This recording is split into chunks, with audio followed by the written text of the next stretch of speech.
So, folks, welcome to the Cryptozoology Show. This episode, we're going to get away from the lake monsters a bit, and we'll do some weird ones, some scary cryptids, sort of the weird sorts. We got everything from pig people to strange space aliens, and we're going to look at some plagues and the correlation of today, and is there something else going on? And the most updated stuff on this corona, where it seems that our governments have been bullying us into taking vaccines and all kinds of weird things when there's all kinds of stuff that's showing up daily here where especially the Canadian government seems to want to mask the massive amounts of complications that are happening with these things, and that people that actually don't have vaccines are faring way better off here in the sort of general sense. So anyways, there's a lot of interesting things we're going to cover here, but you'll see all these updated recent ones where the news is sort of trying to bury it, because they just it's a cycle where billionaires want to sell the masks, and this group wants to do, like, everybody's got their own agenda and they're ignoring what's happening on the tables, right? So anyways, we'll cover that and piles of other sorts of weird subjects here, some strange local cryptids from the Vanier pigman to werewolves and some weird stuff. So, anyways, it'll be a different sort of a show. So, stay tuned. Some absolutely my favorite sort of dear cryptids out there that I find extremely entertaining. And I mean, I love the whole sort of idea and concept of them. And these are the pig people. so, so the pig people I find extremely entertaining. And boy, there's some weird ones. So we're going to cover the sort of a Vanier version that we'll be talking about after, and sort of, but this first one here we're going to talk about is sort of in the sort of Connaught Chase sort of area, Hyde Park sort of region, and they got this weird tower there where supposedly the government does bizarre sorts of experiments, and there's this bizarre sort of pig man that sort of he looks something like this, right? So he stays out, come out apparently like on moonlit nights, especially, and especially like after midnight, where at what other time would he come out? And he leaps around and sort of and he'll come leaping out and he'll go oink oink oink, and the odd people have vanished around this area and weird stuff that may be attributed to this big man sort of stuff, right? So Jean Guy was down there and claims he heard the oinking of a big man, but I mean, Jean Guy's an extremely sort of a real character, right? So, but anyways, pretty funny. Anyways, I like the idea of this sort of pigman people. There's and pigmen have been around for absolutely ages. You can find early depictions and early books of people that look like pigs, and there was this famous pig lady in the 1600s in England that was wanted for by her lovers for different sorts of stuff, from everything from, I guess, cheating to theft and like weird stuff. I can't even remember it. It was but it was a bunch of things she was wanted for. And she looked exactly like Pigman here, except like, with the boobs and everything, this sort of thing. So, but exactly like this. And what they did in those days to make wanted posters, they actually made paintings. And they would sort of stick them out and sort of hammer them around in places. And, so there's an actual, I couldn't find it, but there's an actual one, and you'd swear to goodness that it was a big person, right? So, I mean, absolutely bizarre. So, like, is that some kind of weird, birth anomalies and stuff like that? Like, one of my relatives, she was a sort of a big nurse sort of thing like this. And her hospital had, had 10 zillion babies every 5 seconds of the day, sort of for massive eons. It was an older hospital. And she told me this wacky story, and she didn't know this, and none of the staff knew this. And I actually solved their sort of riddle for them, but that I believe, anyways. Like, pause, but they said that this everybody thought this woman was some sicko these they said that these children came out and they were squeaking like sort of pigs, but they looked like some sort of like werewolfish, like a half dog human sort of thing like this, and they were sort of furry already. So they were convinced that somehow this lady had some kind of, you know what I mean, weird sort of thing with possibly anything from like their beliefs was bizarre, because this is a long time ago. This was like back in the 40s sort of thing, right?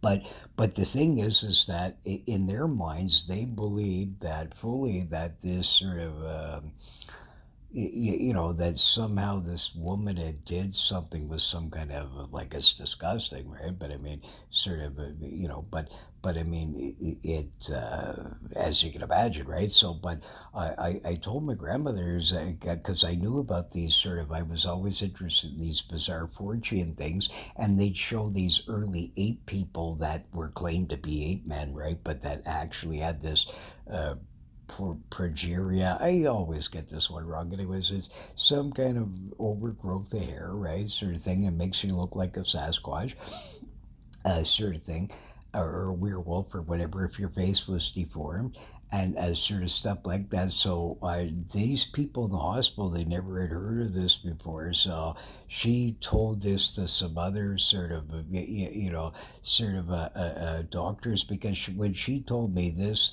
was like in the 60s, right, when I was a kid.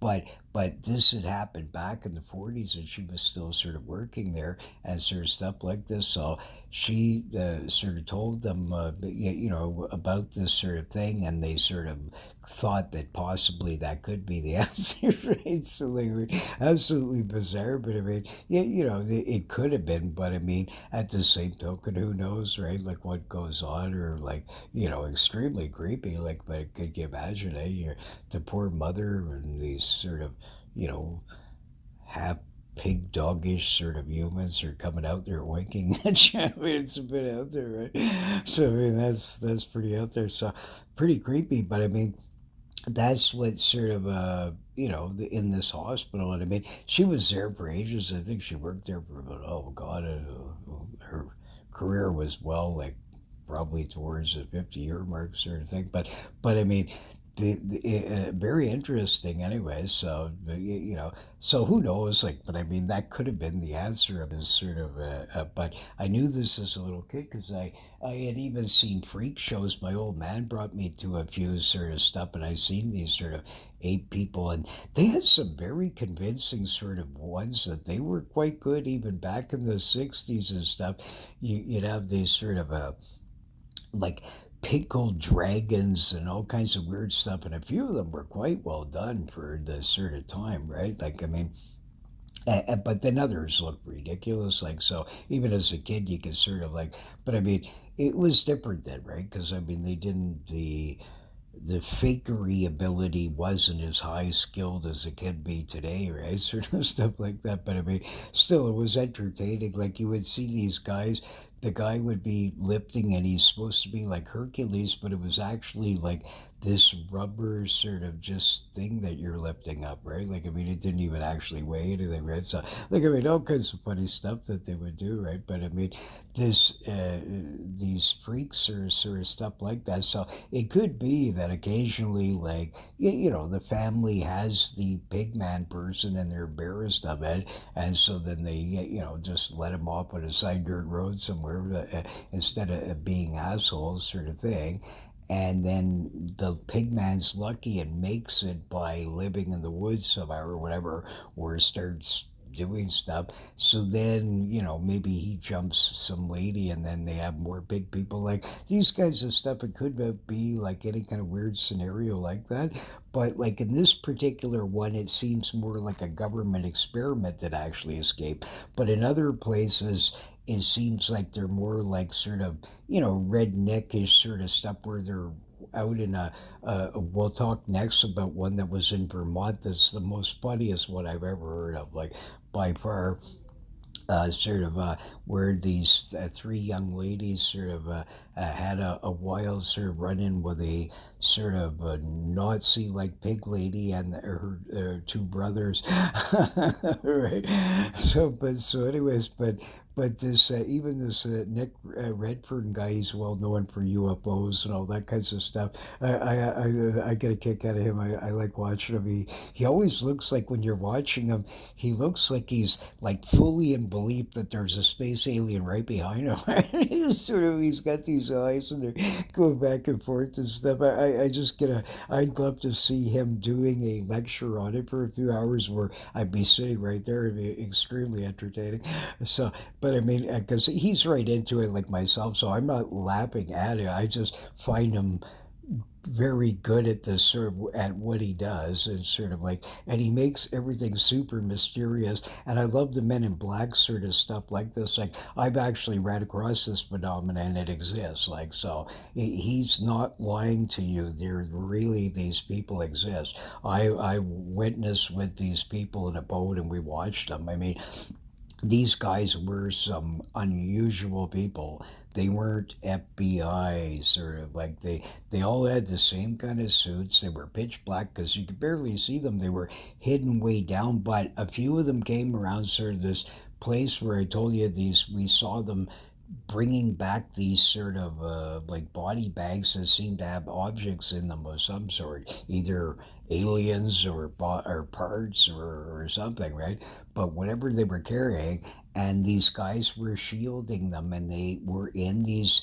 They were hidden way down further in this other sort of area, and I mean, these guys, there was something really sort of weird about like the way they were dressed. They were very sort of like yeah, 1960s sort of stuff here, like with the sort of mafioso and the sort of the hats. What do you call those hats? They're oh God, I'll think of it in a second. But anyways, there are these weird sort of hats, and exactly like that. That's what we saw. So we're pretty convinced that at least certain agencies actually know these people exist because these guys were with these ambulance dudes. But what's really weird, there was ambulances outside that did not. They weren't allowed to come in and they weren't when this one ambulance left with this sort of these aliens or whatever was in there they were barricaded around by army trucks and these Men in Black dudes one of their vehicles the rest of the stuff so it was really weird like they had these giant sort of sedan like sort of like the president would have sort of idea and then there was this one car that was sort of more medium and that was these two head Men in Blackish sort of guys I guess you couldn't see one of them because he was the one driving but the door opened up and he came out but you could only see him from behind and then he started talking to one of them and then he got in the car and then they went and helped these ambulance guys but it's weird like they didn't even allow each other to speak to each other and you never seen even these other Men in Black talk to anybody like the whole thing was weird and then they disappeared they all went another way yet this one creepy sort of mid-sized macho limo let's say a bit more fancy was sort of going with this ambulance and these army people and stuff. So whoever they were, these at least characters, these army and these other one ambulance guys seemed to know who they were, right? So this is really weird to me, right? So like I mean, this Nick Redfern isn't when he tells you he's got these books about these Men in Black and women in black and stuff like that. And the psychic saw these Men in Black, a whole group of them in different sort of ones and I mean, they terrified the whole family because they saw this UFO above this sort of building, right? And it's one of the earliest accounts you can find out there. This is 1960s, right? So I mean, absolutely fascinating. But and I mean, so they exist. Guaranteed, like whoever they are, I have no idea. But I mean, they exist. These Men in Black sort of thing. Like I mean, I they weren't police or other the if you saw like the way, and they were all weird, like they were all similar even size and everything. I mean the whole thing was weird.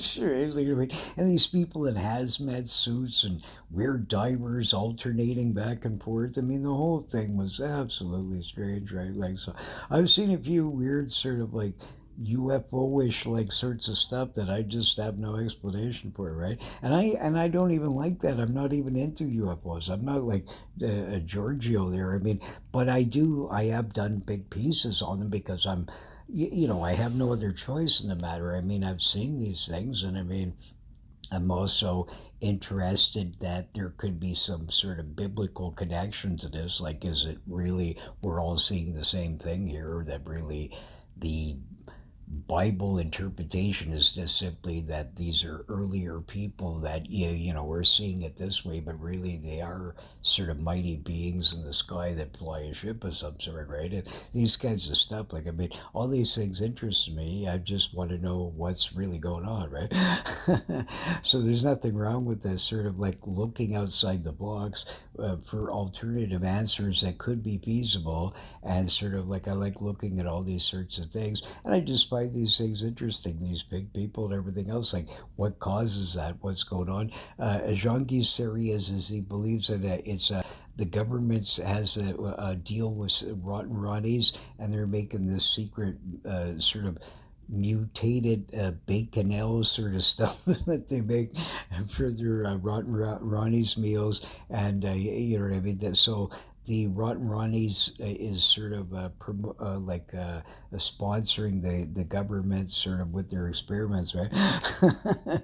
And I would fully believe that. I mean, billionaires. I mean, if you can get like, let's say, the mutant baconelle stuff that is, you know what I mean? I don't know, made out of a Godzilla meat that they find in a garbage dump somewhere. Well, then that, let's say it costs them, I don't know, like $1 a ton.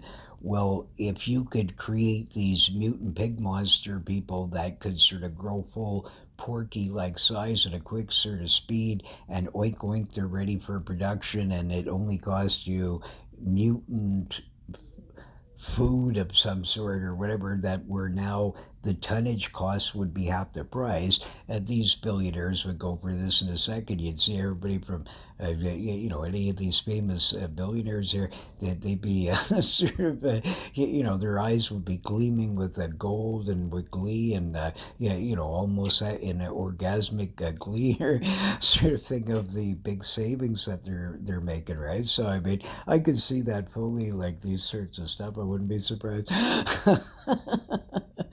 But anyway, so I feel sorry for this poor big man, because apparently this is just like one guy. I don't think there's like a bunch of them.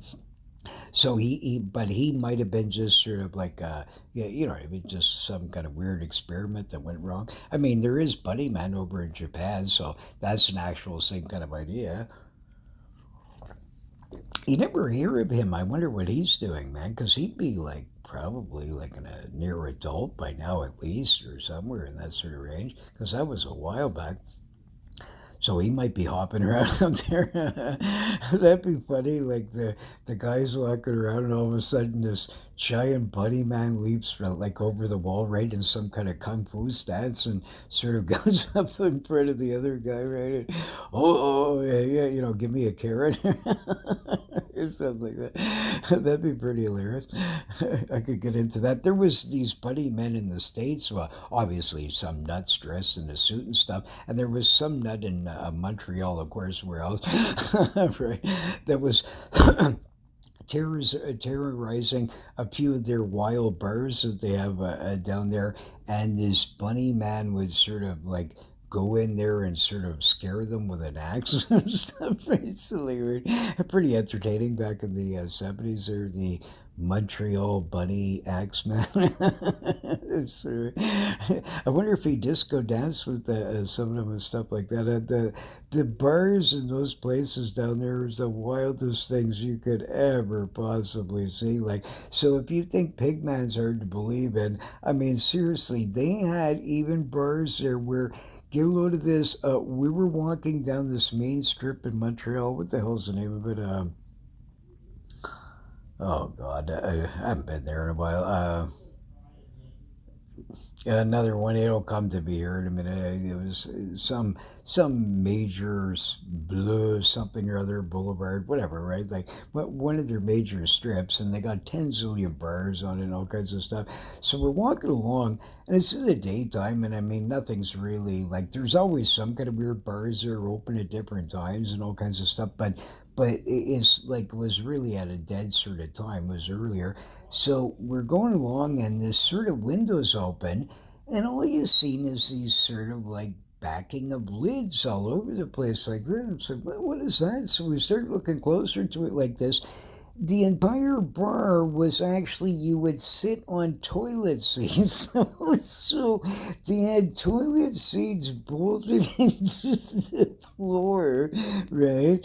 And sort of like this would be what you'd sit on, and then a little table in front of it, right? So the most weirdest sort of thing you've ever seen, right? And it looked like some kind of probably like weirdo dominatrix like sort of bar or some kind of wild kinky like thing like yeah, something of this sort of nature, right? So but I mean so extremely entertaining anyways. We laughed our heads up. I thought I'd never seen anything like that. I gotta admit that was pretty creative, making a bar when oh yeah, and that was the other thing. You saw a lot of like peanut shells all over the place. So like I don't know, like like were these toilets functional? That would have even been funnier if they actually worked, like, because I you couldn't see that, right? But I mean, that would have been super hilarious. That somehow probably yeah, that's the idea of the bar that you can, yeah, yeah, you know what I mean. Sit there, and if you need to go to the John, then they do or whatever, right? Like some kind of wacko thing. Because I'd believe anything like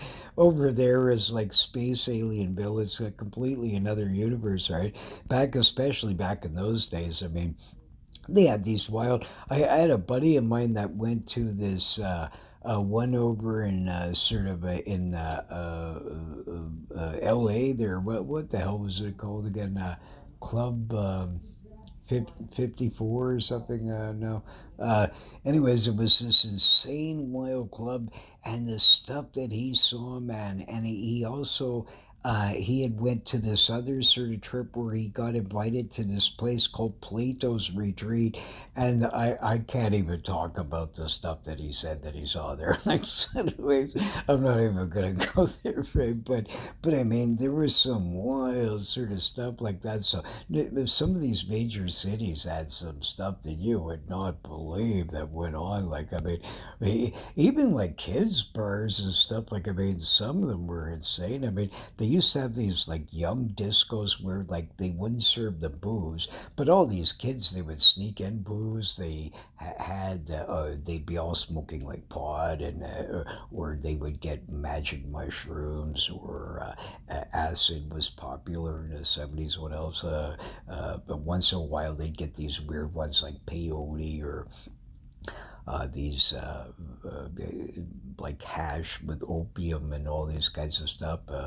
Um the women were very addicted to sort of like Dexies. These black beauties were quite popular. These weird ones like that. The 70s was sort of crazy, right? Like so, these disco bars and all that kinds of stuff like that. So I mean, you'd see things that you would never believe. Like I mean today's boring. I mean they sort of like you go in these bars. I mean, none of these people can smoke. They can't do this. They can't do that. It's not really like I mean, there's no sort of fun to it at all, right?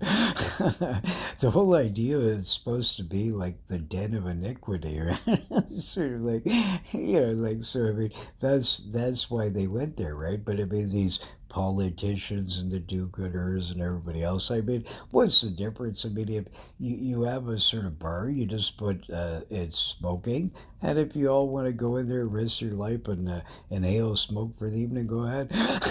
First thing, I mean, these things shouldn't sort of like be, yeah, like it's sort of like people know this stuff. I mean, there's, but I mean, you can find 10 zillion people that are 90, 100 years old that have been smoking since they were a little kid, and there's nothing wrong with them at all, right? So, I mean, there's a lot of stuff to these things, right? Like, I mean, it's not all written in stone, so But the point is, I mean, back in those days, they were more wild sort of stuff. I mean, there wasn't all these diseases and these sorts of things right around. But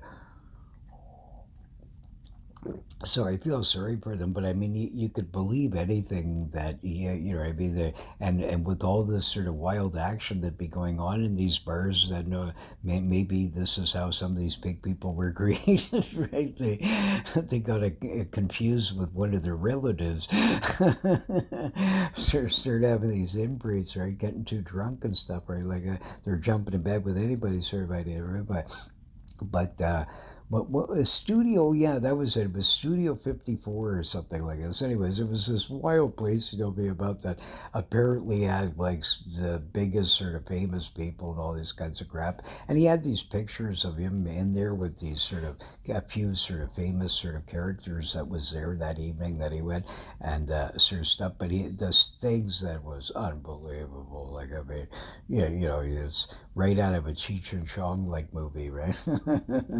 Sort of stuff. So I mean, there was like it certainly was more sort of fun, crazier eras in those days. Like now, like I mean, like I mean, there's already kids here that that are now first starting these things that have no idea that.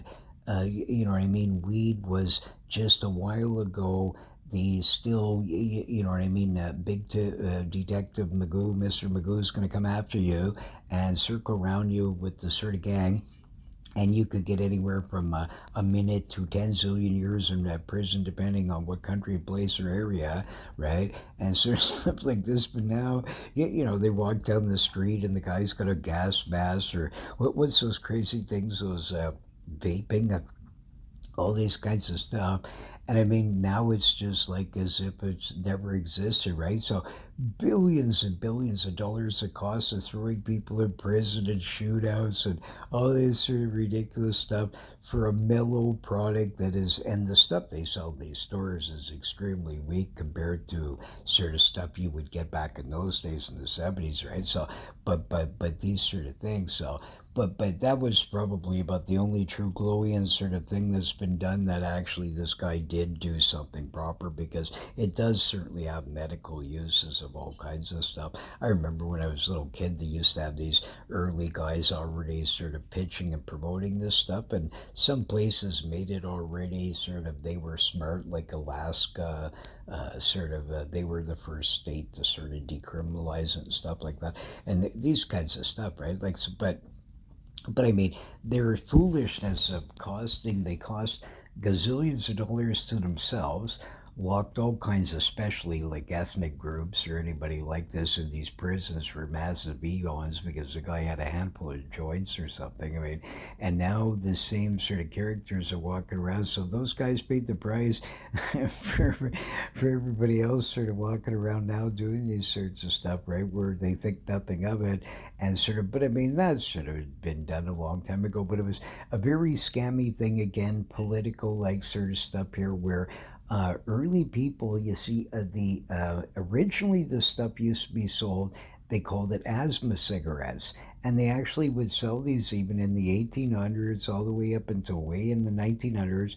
For quite some time, they would sell them in stores, and they called them asthma cigarettes because it's known one of its benefits was it would help with asthma and stuff like that, sort of thing like that. Now, I mean, you could get all kinds of people that would argue this or whatever, but this is what they believed, anyways. Sort of thing like that. We're not going whether the Surgeon General or somebody would agree with that statement, but the point is that at the time they would sell them and market them this way. So these things, so they would give them like about 25 of these in a package for about a nickel, sort of stuff like this. But sort of a lot of black groups like sort of smoking this sort of stuff like this. So this guy, because it started getting more and more popular use, he was a sort of big cotton baron and all this kinds of stuff. So this guy was worried that this sort of weed would start competing with his crop. So he started polling all these politician buddies of his that he had in his pocket, different ones, and started pitching them, the death, this evil marijuana. It's a black man's drug. You're going to take a toke and turn into the pig man here. It's just stuff like this, right? So these ridiculous things. So then and nowhere in the Bible, like, I mean, like I said, I'm a very historic sort of person. You won't find a word of mention of marijuana in the Bible saying you shouldn't be smoking or should and stuff like this. This was a thing created by early sort of reverend preachers. The Catholics also got into the action, and just about anybody else, where now all of a sudden the evils of their child is smoking the evil marijuana joint. But nowhere in the Bible is there ever such a mention of such a thing. It also even says the healing of the nations will be through the plants of the earth, right? Which, well, that's one of God's plans, right? So if you're going to believe in the God aspect, right? And also, even God talks about how his followers would sort of drinketh of the grape and get like kazooed basically, and he seemed to enjoy this and watching them because they would let loose their inhibitions and even be more kazooed. So, like, let's say you're kind of step like some of these churches are kind of sort of step like where the guy says, hallelujah, and everybody's like, and they're sitting there, and the guy goes on and on and on, but it's all like slow and sort of not too much action going on, right? Sort of stuff. But then you got the other sort of gang, like, I mean, I've been to sort of like these all sort of typical black churches where they're looking at me, what are you doing in here? Sort of cracker sort of idea, right? But I mean, they're fantastic. They're like, I mean, these guys know how to sort of party in the sort of that way, right? Like, I mean, they can sing and dance like crazy, like unbelievable skill. Like even a lot of common churches. I mean, there's always somebody in there that can boogie on down, right? And sort of stuff like that. But these guys get way more sort of excited and sort of stuff like that. So the thing is that we, because there's for ones that would be stiffer and stuff like that, if they were sort of drinking some vino and sort of and they're religious, well, then all of a sudden, now they can sort of yippee yay, yes, Lord, and they're sort of jumping around more. So it seemed like as if he wasn't too massively upset by this. The only where you get these crosses over is that if a person went around and smoked, I don't know, like 10 billion, reapers a day, they're probably being a bit on the greedy side and sort of ruining the temple body here a little bit too much, right? Sort of idea, like there's these things where yes, any sort of product or something could be over abused or all kinds of weird stuff like this. But I mean, the same thing with the sort of any sort of product pretty well, like, right? Like, I mean, across the board. So meanwhile, all these ages, they're arresting sort of all these people to all these different states. They forced other countries that never had any sort of problems with these things previous. They made them also sort of change it because they had to, if they wanted dealings with the United States and stuff like this. So this complete sort of retarded sort of process for massive ages and early propaganda government films like Reaper Madness. And if you haven't seen that, if you think the Pigman's improbable, wait till you watch that sort of show. And then, the first time you start doing some Reapers or something like this, start becoming Cheech and Chong, well then you'll laugh your head off after seeing what really happens to you compared to what that movie suggests, right? So I mean, the craziest movie I've ever seen. But however, there is something interesting in observing this stuff since the 1960s. As a little kid, I would see these hippies all the time. I had women run across me in LA, here, that there was some kind of wild thing going on in the 60s where people wanted to streak and they were all wasted on these hallucinogenic sort of stuff. So as a young kid, sometimes she'd be walking down the street and be with my mom going somewhere or something like this, and all of a sudden, let the sun shine, and these women would be upset about, I don't know, they'd be burning bras or they'd be upset at the true Glowian government, whoever was in charge, and I can't remember it was age, but back in the '60s, whatever characters were up running it back then, they sort of different groups would go up to this Parliament building and sort of yee-haw, yippee-yay, and sort of stuff. Everybody, even the Hare Krishnas came in the '70s. They were hilarious and a bit sort of in all kinds of ones. But I would see all these crazy stuff, and these hippies would come out when I'd be sort of fishing and stuff like that in the sort of urban waters around there. These hippies would come out all the time. A lot of them lived in sort of like bushes and weird stuff around there in the summer months, and they would mooch cash from tourists on the major sort of downtown sort of areas and stuff. And all of them were smoking reapers around here. So like you've seen all this stuff at an extremely early age, and none of these people, I never seen them cause any problems. The only ones that actually ever caused problems were always drunks, right? Because sometimes some drunks get violent, right? So they do crazy stuff, but people on that sort of stuff, they don't do that. It makes them even more mellow. So the only side effects you're going to get, nobody is certainly even the most craziest, insane, grumpy guy or lady is more common on that than if she was maybe possibly wasted on booze or some other sort of products, right?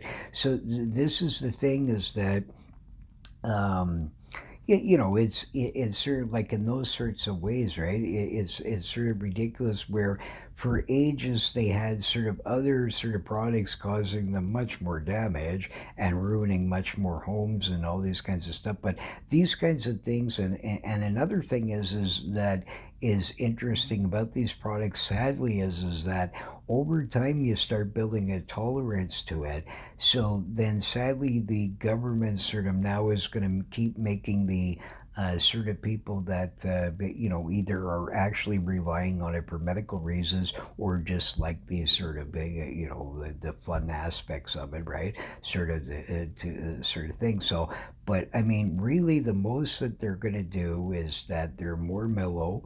They're a bit maybe lazier, some of them, right? Like, wow, man, do I have to go to the fridge and sort of stuff like that, and give you munchies, right? So that's really all that mostly it does to them is keep them mellow, give them munchies, and sort of their minds a bit tuned out. But that's about it, right? So so these are your typical sort of like side effects, right? So but in these Reaper Madness movies, they would sort of like instantly the second you're sort of taking one little puff of this, the eyeballs are rolling like from outer space, and now you start hallucinating and you want to run out windows and stuff. I mean, these things are ridiculous. And my entire sort of seeing all those decades of seeing hippies do every kind of thing through all these decades and that, and watching people smoking dozens and dozens of joints one after another, not one single human being except this one character that I did see. The guy only took a few sort of tokes. It was his first time. He was some French fellow in his early 20s. His eyeballs did really almost look like the Reaper Madness. He was staring out in outer space, and he was staring at the wall. But I mean, but I mean, there's always a human being that occasionally it's just like you can get like 10 million characters that could easily drink like I don't know, like an 18 pack, let's say, right? So they can do this and sort of still stand up and walk fairly fine and all that sort of stuff. They might be, yeah, talk a little bit slower or whatever, but they're not kazooed, like they're still full in control, sort of, pretty decent. Now, but then another human being that some little mousy girl or fellow or something like that, where, they may, after even two beers, be more kazooed than that person with the sort of 18. So there's these weird sort of things to these stuff that, I mean, there's always exceptions to things, right? But the thing is that these sort of early sort of political backers and big rich companies feared this sort of marijuana stuff, so they bugged their political buddies to get this all banned, and then got the reverends involved in it and all kinds of people. But I mean, at the end of the day, it was stupid. What you really caused is all kinds of shootouts, especially massive millions of black poor people going to prison for massive years, some of them all over a few joints and these kinds of stuff, and a lot of stupid sort of things, and a huge taxpayers' loss to society, and all kinds of different things, all over nothing. That now the same thing that all these people are walking down the street doing, right? So I mean, what a sort of, it makes me sad. It's enough to make you cry, right? Like, because I mean, I would see these people. I mean, they're on peyote for crying out loud. Like, I mean, there was in sort of a queen was at the Montreal Forum one time, and I mean, I never seen people so kazooed in their life. This crazy sort of gang. I mean, they were in the wildest costumes. Freddie was rocking and rolling, and I mean the gang, and it was the most astonishing concert you could ever sort of watch. But I mean, the he was just incredible. But I mean, these the the people there were so kazooed.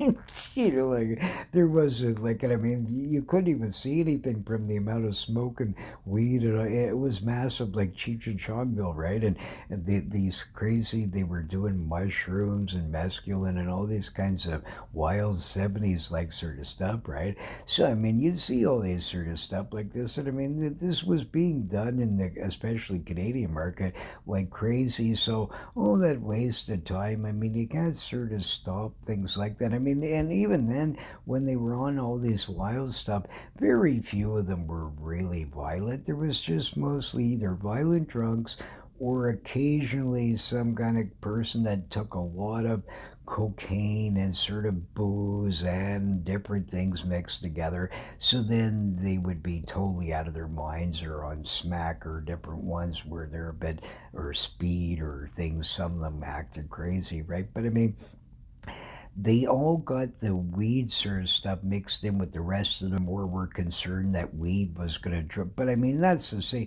you could say that about, like, somebody, if they're drinking wine, that wine could lead them to marijuana, which then could lead them to something else, like to crack cocaine. Yeah, you see what I mean? Like, it's the same analogy. These things are silly, right? Like, you'll get certain people, they rarely ever smoke sort of weed for ages, right? Like, there were sort of older hippies that started when they were young, but they don't smoke it typically. But when they're out with their buddies or whatever, and it's somebody's house, and they're having some beers, and somebody passes around a reefer, they'll smoke it with them, right? Sort of stuff. So you got that sort of gang. Then you got people that take it all the time because they're medically need it for everything from eyes to sort of pains and all kinds of sorts of stuff, to be able to eat and calms them down, or whatever it is, right? These sorts of stuff. You get that to recreational use, right? Sort of thing like that. So, I mean, a lot of sort of stupid sort of things that governments do that sort of, So we'll give it to Mr. Truklo there, anyways, and the U.S. now finally we're calming down on these things a little bit and sort of being smart about it, and sort of not making gangs and different people into sort of big giant criminals. Now it's allowing them, with the cash that they got, to make their enterprises legal, and now you can all of a sudden, Truklo can have his own pod factory. Truklo's Super Junkie Pod Factory. Actually, that's hilarious. There's actually a pod that it's called Junkie, right? So Junkie, claims it's named after him, of course. Right, but I imagine it's some other junkie. But anyways, that's pretty funny. But sort of stuff like that. So I'm surprised there isn't a True Glow one. You call it like Super True Glow Shatter or something. Like, 98% THC level, sort of stuff like that. Sort of in that sort of range, right? His wholeness approved, sort of stuff. But anyways, at least he passed that. So anyways, I mean, a lot of people are astonished, like, how is it possible that this guy actually won again, sort of thing like that. But about well, we'll talk about a little bit about that later, sort of thing like that. But a bit interesting sort of stuff. But these pigmen are sort of certainly out there, right? So very interesting. And who knows? Like, I mean, some of them could be actually some kind of government experiment, but then other ones must be other sorts of stuff, like some other weird ones that you wouldn't think about.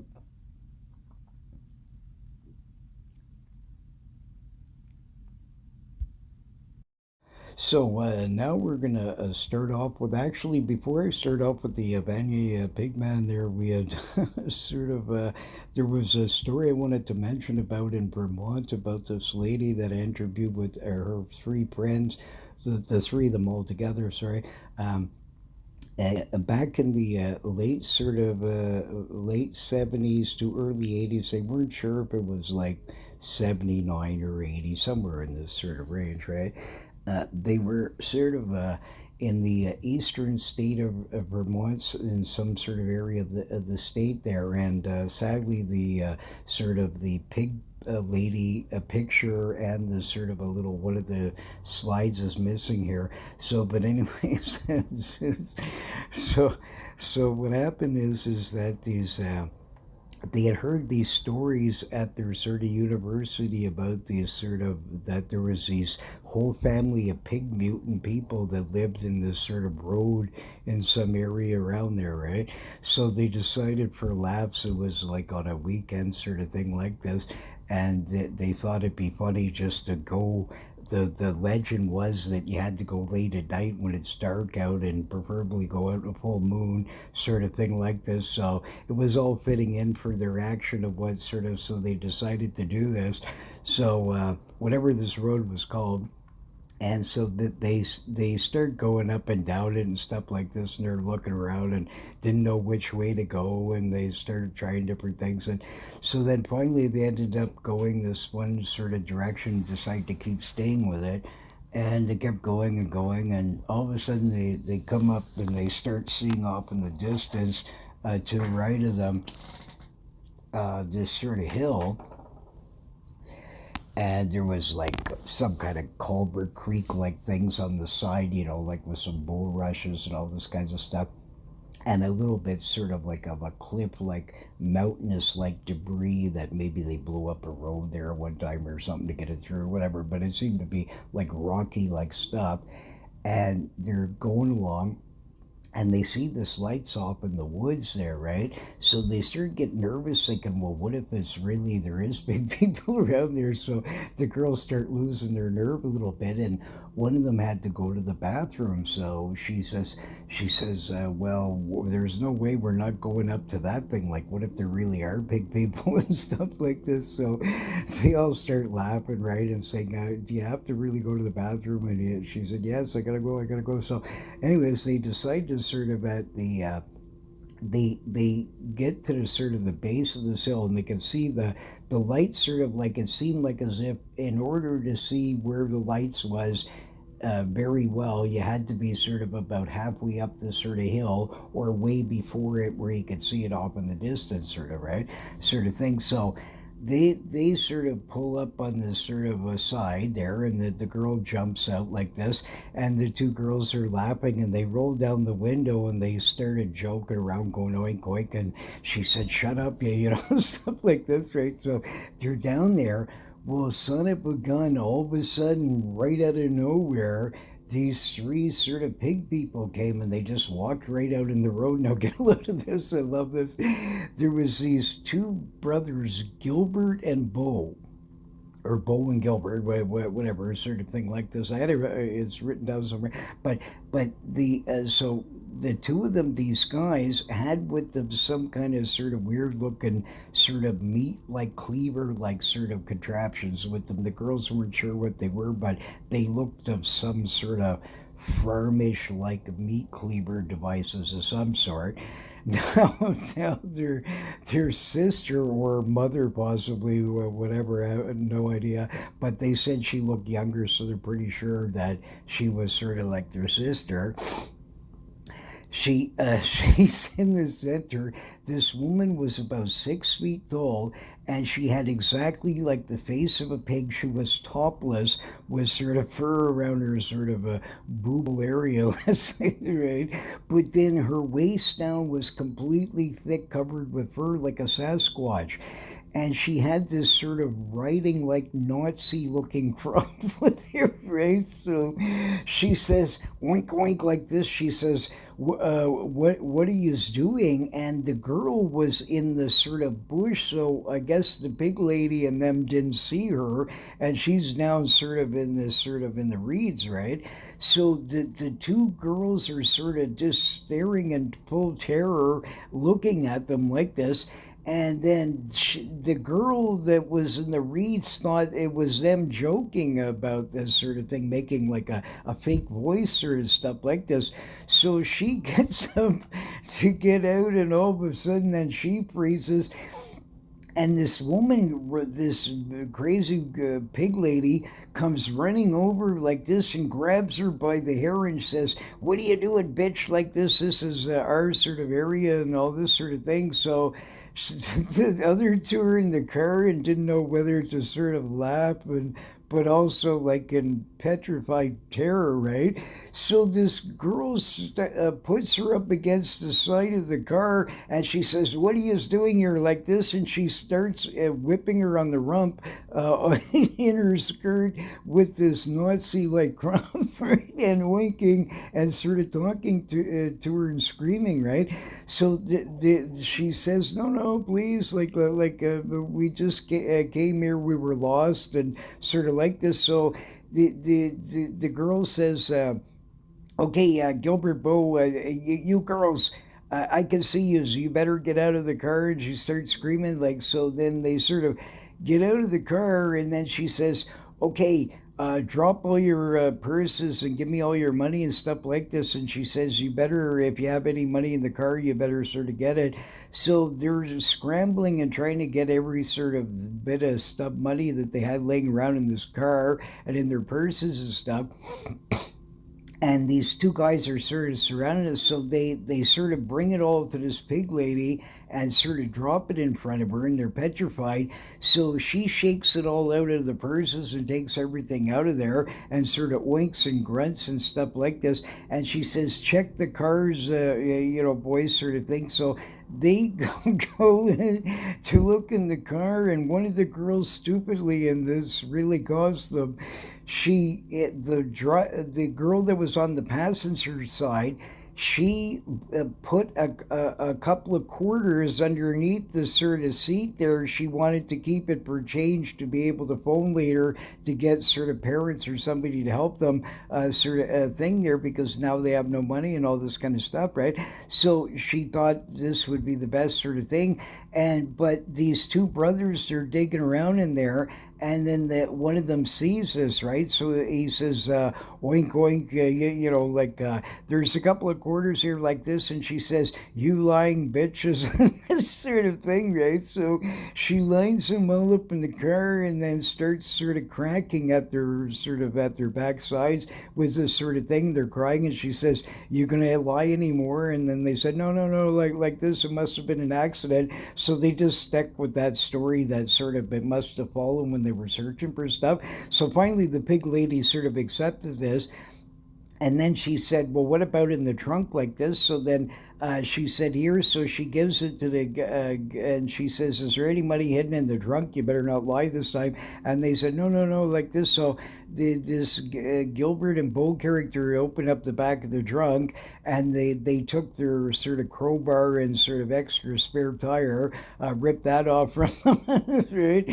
And then sort of started pushing that off, shut the thing, and she says, okay, she says, you bitches, you're lucky. She says, never come back to whatever around here, sort of thing. And so the three of them, she said, that get going. And one of them that was heading for the driver's sort of thing, she gave her one last good crack in the rump, and sort of the three of them bolted back into the sort of car, and sort of backed up and sort of kept going in reverse, and sort of until they could get way down, and they finally sort of started trying to turn around, and they finally hit the road, right? So I mean, absolutely sort of the most craziest sort of event there. So like, what were these? Were these sort of like some kind of half breeds or whatever?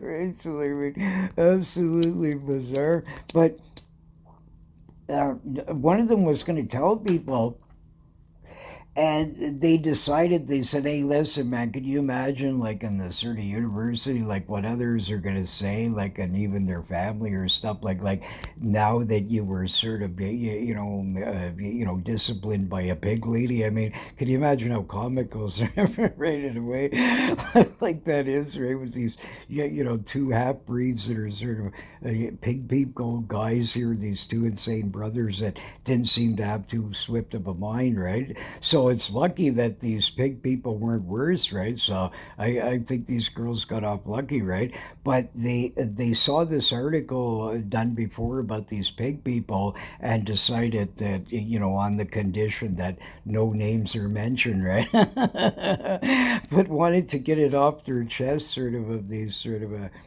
fascinating pig sighting, right? So apparently, others have seen pig people in this area, wherever this road is, but it's somewhere in sort of Vermont, right? So, absolutely fascinating. But that sounds hilarious. So, was she sort of like some kind of Nazi, like pig lady of some sort, or maybe some dominatrix pig woman of some? I mean, absolutely hilarious. But so be careful if you're down in these sort of Vermont there and sort of stuff like that. Besides the Lake Champlain monster, and the Lake Willoughby monster, and all the gang, many, many more. There's some very strange ones in Vermont, of all sorts of stuff, from Sasquatch like sort of stuff to some very strange sort of eel like ones, like Memphis Magog, and ones like that. But very some pretty bizarre cryptids that have a long history. So it's a very good state for that sort of thing like that, and some unusual sort of early giant snake like creatures in some of the lakes that may be extinct now, and weird things like that. So it's an interesting state, but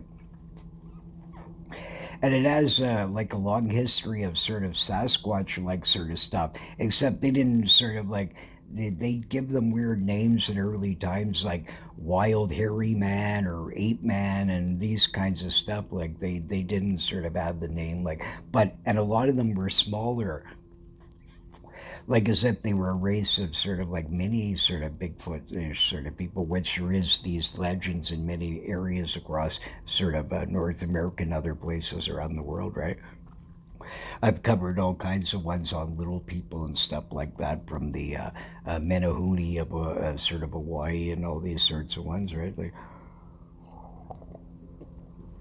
there's so many of these that, and they're credible because there's actual fossils now and skeletons that have been found of microscopic people that are not premature children. They're fully grown adults where they have cartilage and full grown teeth. It's not possible that there's some kind of premature sort of thing. So there is a fact to this, that in ancient times all these people didn't lie, and this Gulliver's Travels like sort of stuff might have actually been based on some kind of early reality. Whether they still exist nowadays, I mean, that's sort of a another sort of story. But Here, well, next we'll talk about the most hilarious sort of the Pigman of Vanier. Nobody knows about this one. It's never been written around and about in a cryptozoological sort of book, but these are stories collected in the 70s around the Beechwood Cemetery of this sort of short little sort of a guy. There was also like a Bigfoot dude in there that was sort of like some heavy duty wino, and this guy was like super furry with a beard and sort of, and he was crazy too. There was a shorter version of him as well. So there was a couple of variants, but one of them was this sort of Banier Pigman, and he would leap out from behind sort of like, cemetery sort of stones in the middle of the night, because these kids, they would go like on the weekends there. You got to remember, this is sort of the 70s. What they A lot of them, the parents were boogieing on down too and partying with their buddies, playing cards and stuff. So these, they didn't care where the kids were, sort of like it was, it was a weird era. So anyways, they just sort of, a lot of kids would sort of sneak out and whatever, and they'd sort of go party someplace, and they'd get their older brother or sister or some character pay them a couple of dollars to get them cases of beer, or pot was of course extremely popular. And back then they had like much more powerful sort of stuff. They had like these Nepalese hash that was brought in all the time. This stuff was amazing. I mean, it was like this Nepalese temple bowls and fingers and stuff like that. Like, I mean, way more powerful than these true glowing stores that are opened up with the stuff they've searched, and these Cambodian Thai stick and Maui Wowie, rarely, these kinds of weird ones like this. Sometimes these sort of other ones, this Pakistani and black occasionally had gold and sea, all these weird ones. Like, you would see these things constantly because, like, if you were any kid, you would go in an arcade, and even if you were the son of the flying nun, within 5 minutes you got to learn all the sort of drugs available on the sort of planet, because these characters would approach anybody. It didn't matter if they were 7 years old, 10, 20. You could be 95 years old, whatever, right? Like, so I mean, there was a lot of sort of weird stuff there, and there was a lot of hippies still around, and all these kinds of stuff, right? But these kids would go there on these weekends, and because there was this bush area nearby, so the kids could hide their beer there and sort of party out and sort of boogie on down and sort of stuff like that. And then they'd get all wasted and sort of tell ghost stories and stuff like that. So it was something to do, like sort of thing like this. But occasionally they would see this pig man in the summer months when the kids would be out there sort of partying, and this guy would sort of jump out at them, along with also like a Bigfootish sort of couple of variant versions. I mean, as far as you know, it could have been some guy wearing a mask. Maybe he would do like a different costume to scare them, like some sort of thing. And ghosts were seen in there. Even weirder, this is true, like a really strange sort of thing, to a side note to it that's very strange about the cemetery. These people actually play creepy music all the time in there, and they play it at night, and they somehow believe that sort of like the ghosts sort of listen to it, right, and stuff like this. So even them like have enough faith that there's ghosts floating around, that they actually play music for them. So I mean, there's some really creepy sort of areas around this city that are sort of haunted, like sort of stuff like that. In my other show, I mentioned the young girl that sort of that was transparenty looking, that vanished in front of us. I mean, it's impossible. This girl, nobody's gonna let their 10, 11-year old little girl skipping and almost naked down the street, sort of with no sort of uh, really underwear sort of stuff going on here, and in a microscopic skirt with 3/4 of her butts hanging out, and skipping in high heels and long stockings at sort of midnight, 1 o'clock in the morning sort of thing. Like I mean, it's impossible, right? So, like, I mean, because there was no way it was between like 11 something to somewhere in that sort of, like, it's so long ago, but I mean, it was really late, sort of like turning into the next sort of thing, right? And so, who would have their kid out at this sort of time, right? Like, I mean, it's not feasible? Like, sort of, right, right? And I mean, this girl vanished. Like, I mean, so the weirdest thing I've ever sort of that, and this creepy, sort of weird, sort of Grim Reaperish looking, sort of monk like sort of thing that we saw in this apartment building after some person had been murdered there. And I mean, this thing looked like something really weird that no explanation. So, anyways, but this there's some weird things been seen in this Vanya region. But but anyways, well, if you want to watch more about that, you can watch the Ghost Show. It's quite fascinating. Talk about a lot of sort of different and some fantastic photos that are very little known that are were tested that were original negatives are still there and not tampered with and are very unexplainable, like extremely weird sorts of stuff. But anyways, this Vanier Pigman sort of terrorized people through the 70s into the later sort of 70s, but and he would sort of leap around and sort of stuff like this. But this one hilarious sort of account sort of is the funniest ever. There was this sort of off of sort of MacArthur sort of a region there was these sort of little side streets that run off of their main sort of strip in Montreal Road sort of thing, right? And this side sort of street, and I don't remember the name of it, but they had this sort of French park, super junky sort of park, sort of thing like this, and it had these bushes in it, little bushes, and in behind this park was then a nunnery, okay? Now, then the nunnery attached by just simply crossing the street with an open gate, or even if you didn't have an open gate, easily you could jump over this sort of little thing, what this creature was, okay, some kind of Black Panthers. And now it reaches into the cemetery where this pig man hung out, right? And witches and the Bigfoot people and other strange vagrants and crackheads and all kinds of stuff and cults and different things would hang around this Beechwood Cemetery occasionally or this pits area beside it. But the so this beside that is the cemetery. The cemetery then reaches this pits, and then the pits reaches the Ottawa River. The Ottawa River then crosses into the Gatineau Hills and the mountains up and this sort of stuff. And cougars are spotted there occasionally, and Black Panthers and stuff. So here's this guy, this barber called Email, right? This guy had his own sort of little sort of micro barber shop, and he had the same old customers. Like these guys look like something you'd seen the Dean Martin and old Blue Eyes or Frank Sinatra sort of thing. You would see guys like that hanging out, like Bugsy Raguno or these kinds of dudes, right? Like, so I mean, this place obviously, like, you wouldn't want to cause any trouble or other, don't mess with the boys, right? Sort of thing. But this was their sort of barber, right? Like, he was an old Italian sort of fellow.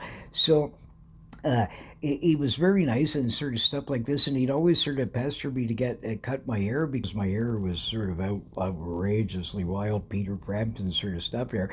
So, anyways, sort of thing. This guy one time he says to me, he says like he would sell these worms, right? And he says, I always see you with the fishing and stuff. You want to buy some worms and sort of stuff like that?" And I said, "Oh, I said I go collect them usually." I said, "But if I ever run out, I'll definitely come by and I'll sort of get them off you, right?" And sort of stuff like this. And he says, "It's a dangerous collecting these." He says that I was in the backyard there about a week ago, and I see this great big three giant black cats. One was a super huge, and the other two were much smaller, but still super huge. And they're all black, and the mother, the big one, she roared at me, terrified me. I went to finding the worms in my backyard, and I'm staring with the flashlight, and all of a sudden I hear like this, right? So this guy's going on about this, and then they all sort of roared at him and sort of thing like this. So he was petrified, and he jumped backwards and bolted into the house and sort of locked his door, and sort of then he's telling me about this, and he said, "Yeah," he says, "the stuff is still there in the backyard like this." So I went in the backyard, and you actually saw sort of the footprints of this sort of thing. And I mean, there was three sets of prints here, and two of them were smaller, like sort of like this, but they were still huge. They were way bigger, sort of than what you would sort of a typical house cat or this sort of thing. So I don't know their age, like if they were bit, like or how long they'd been around, but the sort of the mother obviously was huge and sort of thing like this. But he said they were pitch sort of black that he could tell. So either they were Black Panthers or possibly cougar.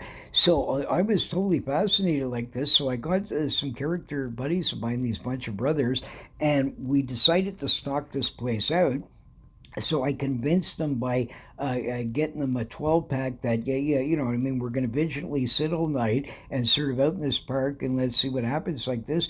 So we're sitting and waiting around and stuff like this. And then in the middle of the night, maybe about 1, 2 o'clock in the morning, you hear this like this and so what the hell is that? So we start going towards it and you see these tracks and they led into this sort of bush. This thing actually made a den inside this sort of bush. So then it started, when we got closer to it, they started roaring and hissing at us and you could hear them sort of inside this den.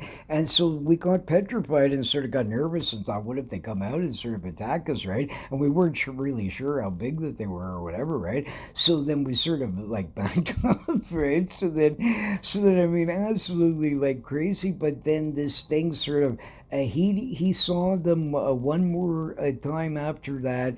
He sort of saw something sticking their head around the sort of gate where his backyard was. So he thinks it was them again, sort of thing. But that was a few weeks later. But then ever after that, nothing, right? So like, what was these sort of like? I mean, absolutely fascinating, right? So I mean, very interesting. But then it gets more hilarious, and he says, "But you know," he says, "the weirdest thing I ever see around here." He says, "Even them, that was scary. But these this big pig people, and I'm telling you, they belong to the devil." Like this. So I started really laughing. So I say, "Pig people? What are you talking about?" Like this. So he says, "Yeah." He says. One time, one day, we're sitting in the shop, all right, and I'm sitting down and I have some of my clients there, and my cutting one of my clients, and some of them just like to hang around. They already got their haircut and they don't leave, and they just to talk, all right. So we're sitting around, and somebody they knock on the door, all right. So but, I open it up and I see these two guys and they're sort of in the longer coats, so like this. One, he was maybe about 4 feet tall and older, like with a sort of a gray, and he looked exactly like a pig, man. And I was terrified of him. I mean, he's in his skin, and you could see his hands, and they were weird looking, like a strange, right? So, but his face, it looked exactly like a pig. And so then, but then I look up, and his son that was a huge, and maybe his son, maybe he's something else, but he kind of looked like even more stupid, like crazy, right? So this guy was at least about the 6 feet tall, and then he was skinnier, and he sort of, but they look much younger, and he looked exactly like a pig. So I was frozen, and all of my sort of people that in the sort of sitting down, and my client, we just all the frozen absolute terror, just didn't know what to say. So then I said, if you want a haircut, it's too busy. You can't stay here, and now it's too full. You'll have to come back another time, like another time like this. So the guy slams the sort of door and, at them. They both sort of look at him, and they oinked and nodded at him, and then sort of went away. So they started walking away. So he actually kept this place closed for a few days, and having sort of his friends, if they were come to sort of make sure that nobody's around, and then sort of like give a secret knock, and then he'd open it up and sort of sneak in.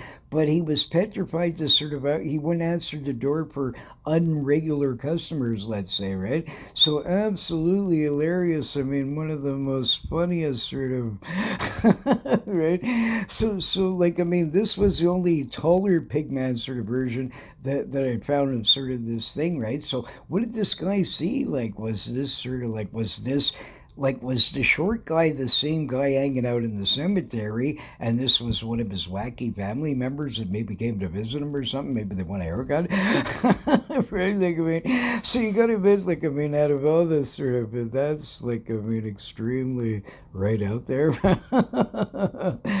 so, so you got to admit, I certainly like the idea of this sort of the Banya Pigman stuff. He's my hero. I wish I had seen him.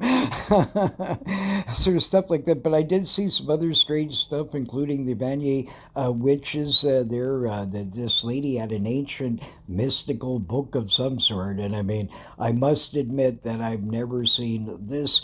Like, this is like something that you would see in some ancient sort of collector where this thing could be like massive, hundreds and hundreds and hundreds of years old. Because it was weird. I mean, it was like some kind of weird, could be anything from camel to sort of llama, snakish like skin, something like that. I never wanted to get close enough to sort of fully investigate it, but guaranteed it was me being like, as a young kid, I mean, sort of things like that. I mean, I sort of already read lots of really old books, and so I knew what sort of like the different eras of all the ones from like 1800s to sort of, you know, the up to the at that point in the 60s and stuff like that, and sort of so it's guaranteed that that's sort of like this book was like massively old, and it had these weird sort of sequin like things on it, some kind of crossish like looking sort of thing on it. So I mean, whatever it was, I mean,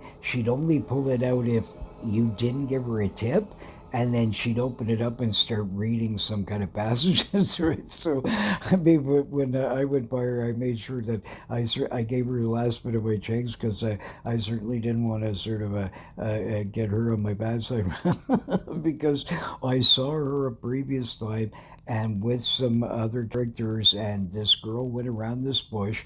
We're watching her head right in front of us. You can see her shoulder and head in front of the bush. She didn't duck down. She didn't do anything. She just was gone. I mean, that was it. Like, I mean, she was gone. We whipped around the corner. We were only like 7 to maximum 10 feet behind her.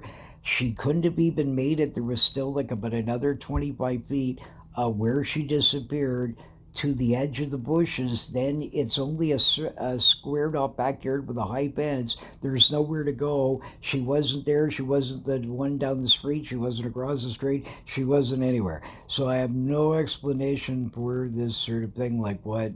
Yeah, you know what I mean? And also that she had this witches sort of thing, and also that a similar woman that looked exactly like her was seen in the Beechwood Cemetery several times, including one account with a woman, some kind of witch with a burning sort of a broom that seemed to glow a fire, like magical fire sort of thing. So I mean, you know, right? So like that's all I can tell you is like I'm sure it was some kind of illusion or trick or something like that. But at the same token, how the hell do I know? Like, I mean, there's a lot of strange things out there, so I can't really say that these things don't exist. Like, let's say that in modern times people don't have this sort of information, but let's say some of these ancient books really, I mean, if you pass this from your hereditary sort of like, I don't know, let's say there's some ancient witch cults from the thousands, from 1000 AD, that sort of really did have sort of mystical writings where if you said whatever unga bunga wunga sort of stuff and all this sort of thing, that a certain chantings actually can do some kind of mystical thing, right? Let's say that this is feasible.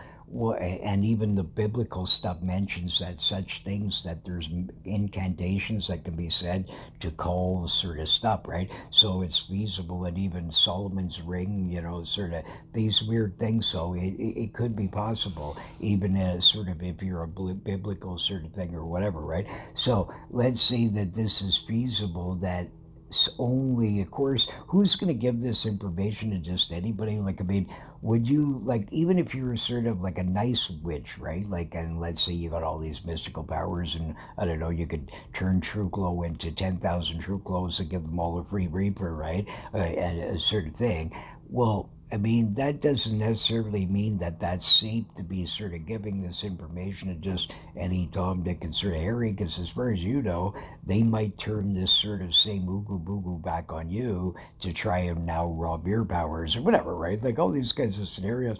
I would imagine that a lot of these people wouldn't probably trust this and would keep the information to themselves and only pass it to their ancient kin when they feel that it's safe enough. Like let's say the witch lady lives, I don't know, 150 years, and sort of now she knows she's, yeah, it's the time is near, sort of idea. Well, then maybe then she passes on the secret mumbo jumbo stuff to whomever, and then they continue on, right? Like it could be feasible that because there's these ancient cults for thousands of years, and some of them are really weird and do strange stuff. So how do you know, like, what really, maybe there is such things, right? Like it's feasible, right? Like I just don't know. I've never seen any, like, I mean, when I'm looking at David Copperfield, I don't believe he really has magical powers. I just think he's a great illusionist, right? So that's what I'm saying. But I mean, so as far as I know, this Vanier witch woman could have just been some really good at sort of messing with people, like maybe some kind of, yeah, illusionist sort of woman or something, like whatever, right? Like, I mean, I don't really know, but I mean, at the same token, I wouldn't discount it 100% either, because I've seen a lot of strange stuff, and you'll see weird things over the ages that seemingly could be that such things might exist, right? Yeah, so and I mean and I've even ran across people that I have no explanation for. I don't know if anybody's ever had this experience, but I'd see about 4 or 5 times in my life, running into people where somebody says, "Yeah, this is Joe Magoo," or whatever, and they don't even know them themselves, and there is no life form off of this person. There's nothing. I mean, below zero. I mean, every sort of people, usually I get some kind of indication off of them. If they're creepy and stuff like that, my hair will stand up on the back of my neck. There's something telling me that there's something I can feel, like hatred, anger, sort of frustration in them, sort of stuff like that. These kinds of emotions, weird sort of stuff.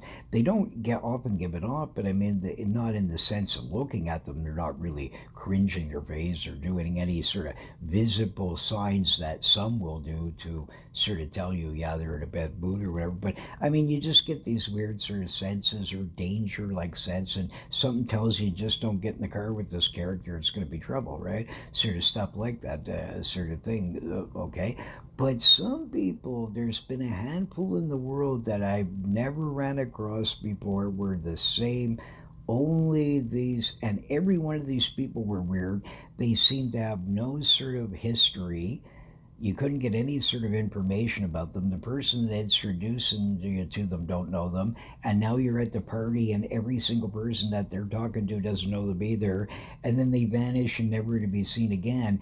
But they got this weirdness to them, like no sort of like no life, like as if they're almost like an alien or something. I can't explain it, but the weirdest sort of feeling, emotion that I've gotten from a handful of people over the years, where because every other person, whether they're nice or yeah, yeah, you know what I mean, like I don't know, like you watch those old shows, they're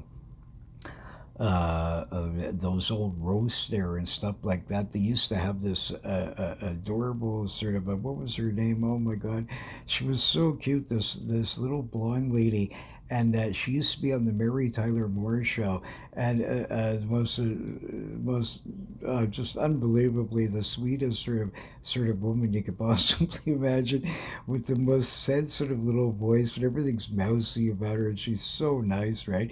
Sort of stuff like that. But I mean, you know, even sort of like they would have a sort of a her sort of saying sort of trying to say crazy things, right? But you know, she's sort of like, even once like her, sort of they got sort of like, you're looking at them and you're saying, okay, what a sweet sort of nice person and all that sort of, like this sort of like the voices and the sort of way that they are, right? Like, I mean, it kind of tells you sort of like what kind of a sort of a character that they would sort of be, right?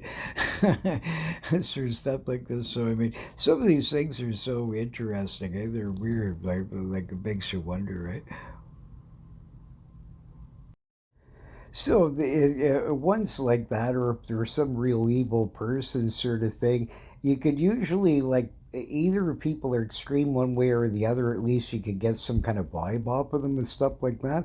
But these few individuals over the ages, even being around them the whole evening and anything, it's like as if they were a paper. You'd almost swear they were an alien. I mean, if aliens actually exist amongst us and can sort of cloak and like they say even in the Bible that you wouldn't know an angel between like so if the angel wants to sort of look like you, let's say, or whatever, right, sort of thing, that seemingly they would have the ability to sort of fool you, sort of like this, right? So I've wondered these things. I've seen a lot of strange sort of stuff that, you know, like makes you wonder, right? Because I'm telling you, these humans were very weird. Not one single time was anybody ever had been to their home or even knew really who they were.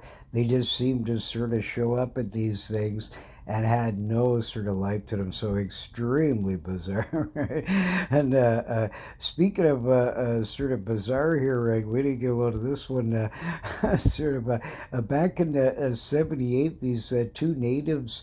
They were up in the sort of Gatineau mountains there, the Gatineau Hills, and up over in the Gatineau Hills, they have these sort of like hills that you can keep driving up higher and higher up, sort of thing at these different lookouts, and not the Gatineau lookout, the one we have here, but like different lookouts that they have there. I don't know the different names of them, but these guys were up at one of the higher sort of ones up there, and they have like antique cars there. Sometimes people will drive and leave them around, and all kinds of weird stuff that they do down there, sort of thing like this. But these native guys, they were up sort of up near this top sort of thing, and below there was like some kind of lake and a sort of like this valley sort of like beside it sort of like and this hill like sort of like a mountainish sort of thing in front of that is the scenery in front of them.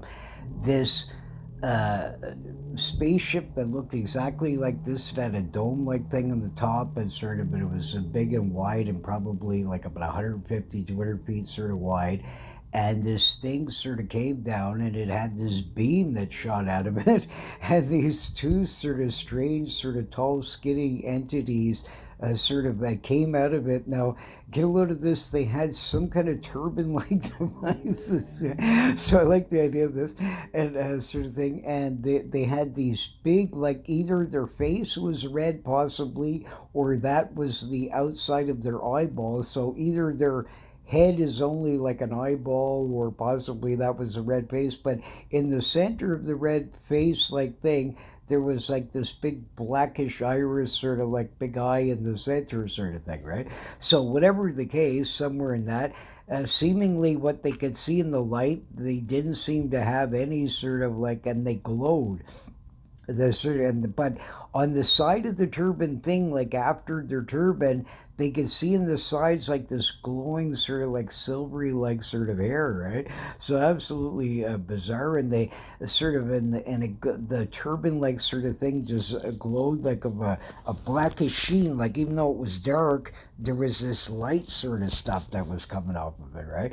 And this was after dark and later '78, so these guys got so terrified that because these things got on the ground and they started sort of walking towards like sort of the sort of lake area, and then they just sort of these guys are watching these things and they could see it in the light because even though the light was behind them now, the ship, as they were moving forward, it seemed that they were lit up still, right, like some kind of glowing like thing to them, right? So absolutely bizarre. So when Jean Guy first got a hold of this story there, telling him away there, he wants to contact MUFON and create his own chapter, call it Halal Fun. So he's convinced that possibly the aliens are, yeah, you know what I mean, like to try and even the odds out to get everything full of low, that they may be sort of now some aliens have converted over. So it's pretty funny. I like that, but I mean, I suppose, like I mean, just like there's all kinds of aliens of different sorts, right? So I mean, it could be that the hat like thing that they had on really isn't a turban of any sort. It could be just some kind of weird hat or globe like device or something or whatever, right? But pretty wild that it was. So who knows? Maybe it was where it was a pre True Glowian sort of thing there. With True Glow is the first the old man, which was yeah, a much better sort of prime minister, but a lot more swifter of a human being. Actually saw that guy a few times as sort of a sort of thing like that, and actually some of the True Glowian relatives there, one of their relatives was this really hot blonde. I can't remember her name, but she was smoking. So they're not all sort of bad there, but the old man actually, there's a photograph of a spaceship that was right around his airport there, the True Glows airport, sort of thing like that. So maybe his old man sort of was the one that first maybe the aliens contacted him and sort of then.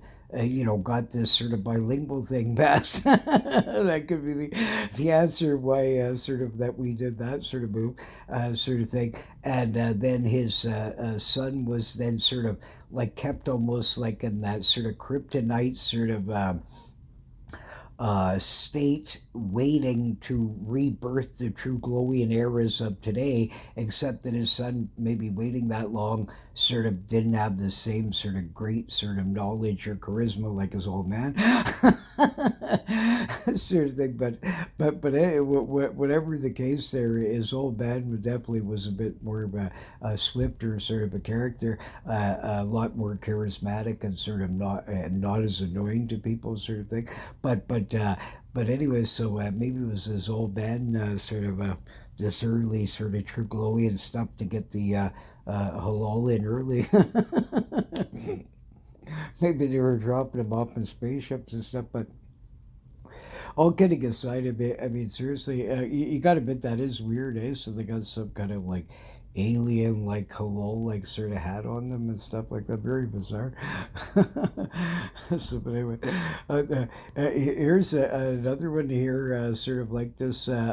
We had a bear that was running through the market there, and the sort of thing like that. So one of the theories was is that it was True Glow is like a shaman and he can change and transform into sort of stuff like that. So here was one of the people seeing the bear coming by, and you see the big cracker in its mouth.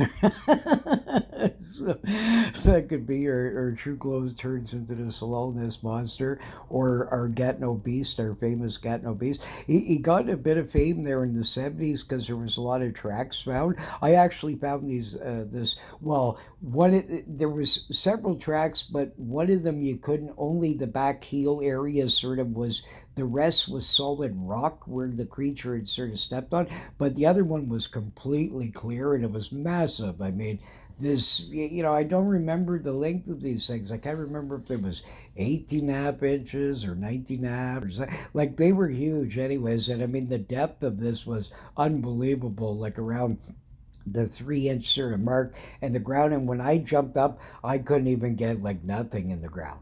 So I mean, whatever sort of, in this, and even though I tuned it out, I do admit like the lady, she heard this whistle, and that's what I kind of heard, but I sort of tuned it out because I was sort of just, and she had to go to the bathroom, so I'm trying to look the other way and just, yeah, and then I see this sort of uh, footprints here, and I mean, I was just totally like, I mean, blown away by this sort of thing, right? And this was right near where these kids were camping and saw this beer drinking Bigfoot that stole their beer, right? And this cornfield that wasn't far from there, and a few sightings in the Gatineau Hills. So he hasn't been seen in a while, but he could be out there. Sort of stuff like that. But I mean, very interesting. So we have some weird sort of stuff around here that uh, different ones like that. So I mean, very interesting and sort of stuff like that. We just get a kick out of this sort of because like there was Stalin and sort of and I told you in the other show about in Oldenwall in the Second World War, this Hitler Sasquatch that was would march around in front of the locals and stuff like this, and this guy looked exactly like Sasquatch, probably about 7 feet six something 7 foot like the lady kept saying, yeah, huge, bigger than me, like, yeah, and she was like 6'4", so whatever, somewhere sort of in this sort of range, right? Sort of thing. And this Bigfoot sort of would march exactly like a Nazi soldier, and this Bigfoot, he had a little Hitler mustache. so, so these leader dictators over the ages have made these sorts of half man ape warriors, so the True Glow could be doing the same, and maybe he's also making bear ones and stuff like that too. So who knows? But all kidding aside, though, the so I mean, but like I mean, yeah, there's a lot of weird stuff out there. But I mean, you got to admit there's sort of stuff like that. But we just don't like. I mean, the problem with all this sort of below stuff is, nobody's sort of rate or anything. I mean, there's all kinds of groups that are low, right? But and all this sorts of stuff. We're just not any group out there should never get any fringe benefits, and sort of like in the Quebec side they made it illegal and they have to remove now their masks and all this kind of stuff. We fully agree with that, and it should be everywhere, and that religion has no place in government whatsoever of any sort. So that's our only sort of beat. But they want to halal in their own time. They can halal all they want, but they shouldn't get any more special benefits. Or the halal gang also, the government has the scam. So when True Glow gets anybody in, sort of thing like this, if they get a job at Halal Hortons or any of these sorts of places, what happens is the government will pay half of their salary for 6 months. Then the employer lets them go fakely saying, "Sorry, Great Gazoo, yeah, yeah, you're we're not selling enough copies," sort of thing like that. We'll have to let you go.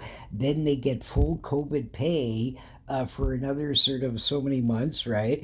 Then then they're let go. Then they qualify again for the 6 months of this free half government handout. So then they go back on it. So these big criminals, sort of big company guys, were their cheapskates, right? They're using the system to sort of go around and all kinds of stuff. The same with the voting. I mean, all these things are fake. This guy has never actually won by like votes, and nobody should win this way. It's fake. Like anybody could do this. Like I mean, let's say that I'm the sort of I'm the fishing party, and everything I do is all catered to sort of make sure that fish are the world's most important thing. Fish are everywhere. Well, every angler in this sort of planet is going to sort of more likely vote for me because everything that I'm doing is like, if I'm going to crease, I'm going to say we're going to put 10 million bass in each lake all across the, and we're going to do this and that. The people then are going to rally with you sort of much better, sort of thing like that. And if I have them all living, the fishermen, all jammed in Toronto, where every apartment building in the universe is loaded full of them, well, then because the population's way bigger, they get more seats and then they end up controlling everything. So what this guy's geniusly done is he takes groups that he knows that every single one pretty well will sort of go on his side and vote for him. Then they stack them in these sort of areas, and then these, and they're different than the rest of the groups. See, like every other group, you couldn't even get every sort of black guys to agree, or the white guys, like the Klan's going to disagree with I don't know, Jimmy Swaggart and whatever, right? Like all these kinds of things, right? Like so nobody else sort of fully agrees. But if the great, great Gazoo guy tells them that yes, almighty True Glow is the mighty Najaji, and vote for him, he keeps giving us great lol checks from the sky.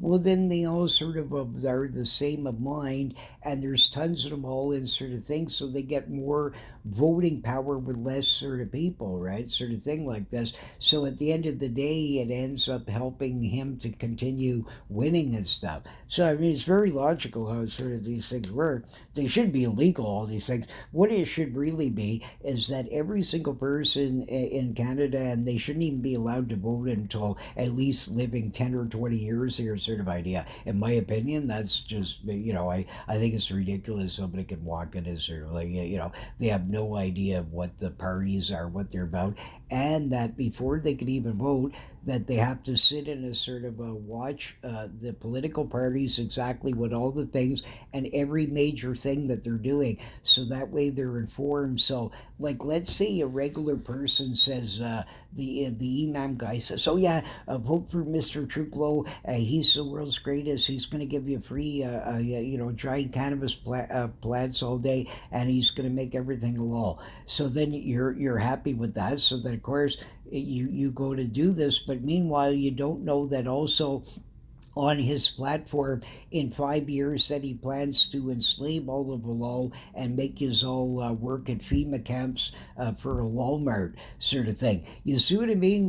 So if you didn't know this, then you still think he's wonderful pumpkin pie, but there's other agendas that he has, right? So the people should be forced to almost be informed, so that when they do write on the sign on the dotted line, either they're doing it for rotten reasons because their boss or somebody else has told them to do this, or because big, Abdul has told his wife to do so, and she doesn't argue, yes, Abdul, and that's it. So these things are sort of fake, where the people really aren't making proper sort of decisions on things. They're not informed of what's really sort of like, so that's the way it should be. And also, there's only one social insurance number, one social security number, these sorts of things worldwide. For every single person, they only have one of these sort of things of whatever it is. That's how you vote. You sort of, when the people go on and you make the vote, right? Even the most handicapped, sick, whatever, you force them to see this sort of the different parties' agendas. So you see, the NDP King Abdul. Hi, I'm King Abdul. I'm the Loch monster. I'm now head of the NDP. And our thing is the first thing we're going to do is tax all these rotten, stinking billionaire cheapskates. We're going to give them a 10%, obji tax, and we're going to make everybody eat none of low barbecue chicken, and everybody gets a free sort of a coupon for cases of beer once a month, and whatever their platform is, like each ridiculous sort of thing, right? So then the Bigfoot guy over here, hi, I'm the hairy Bigfoot Sasquatch Party. We're like the Green Party. We believe everything should be healthy and green. So we want to abolish all buildings and set them on fire.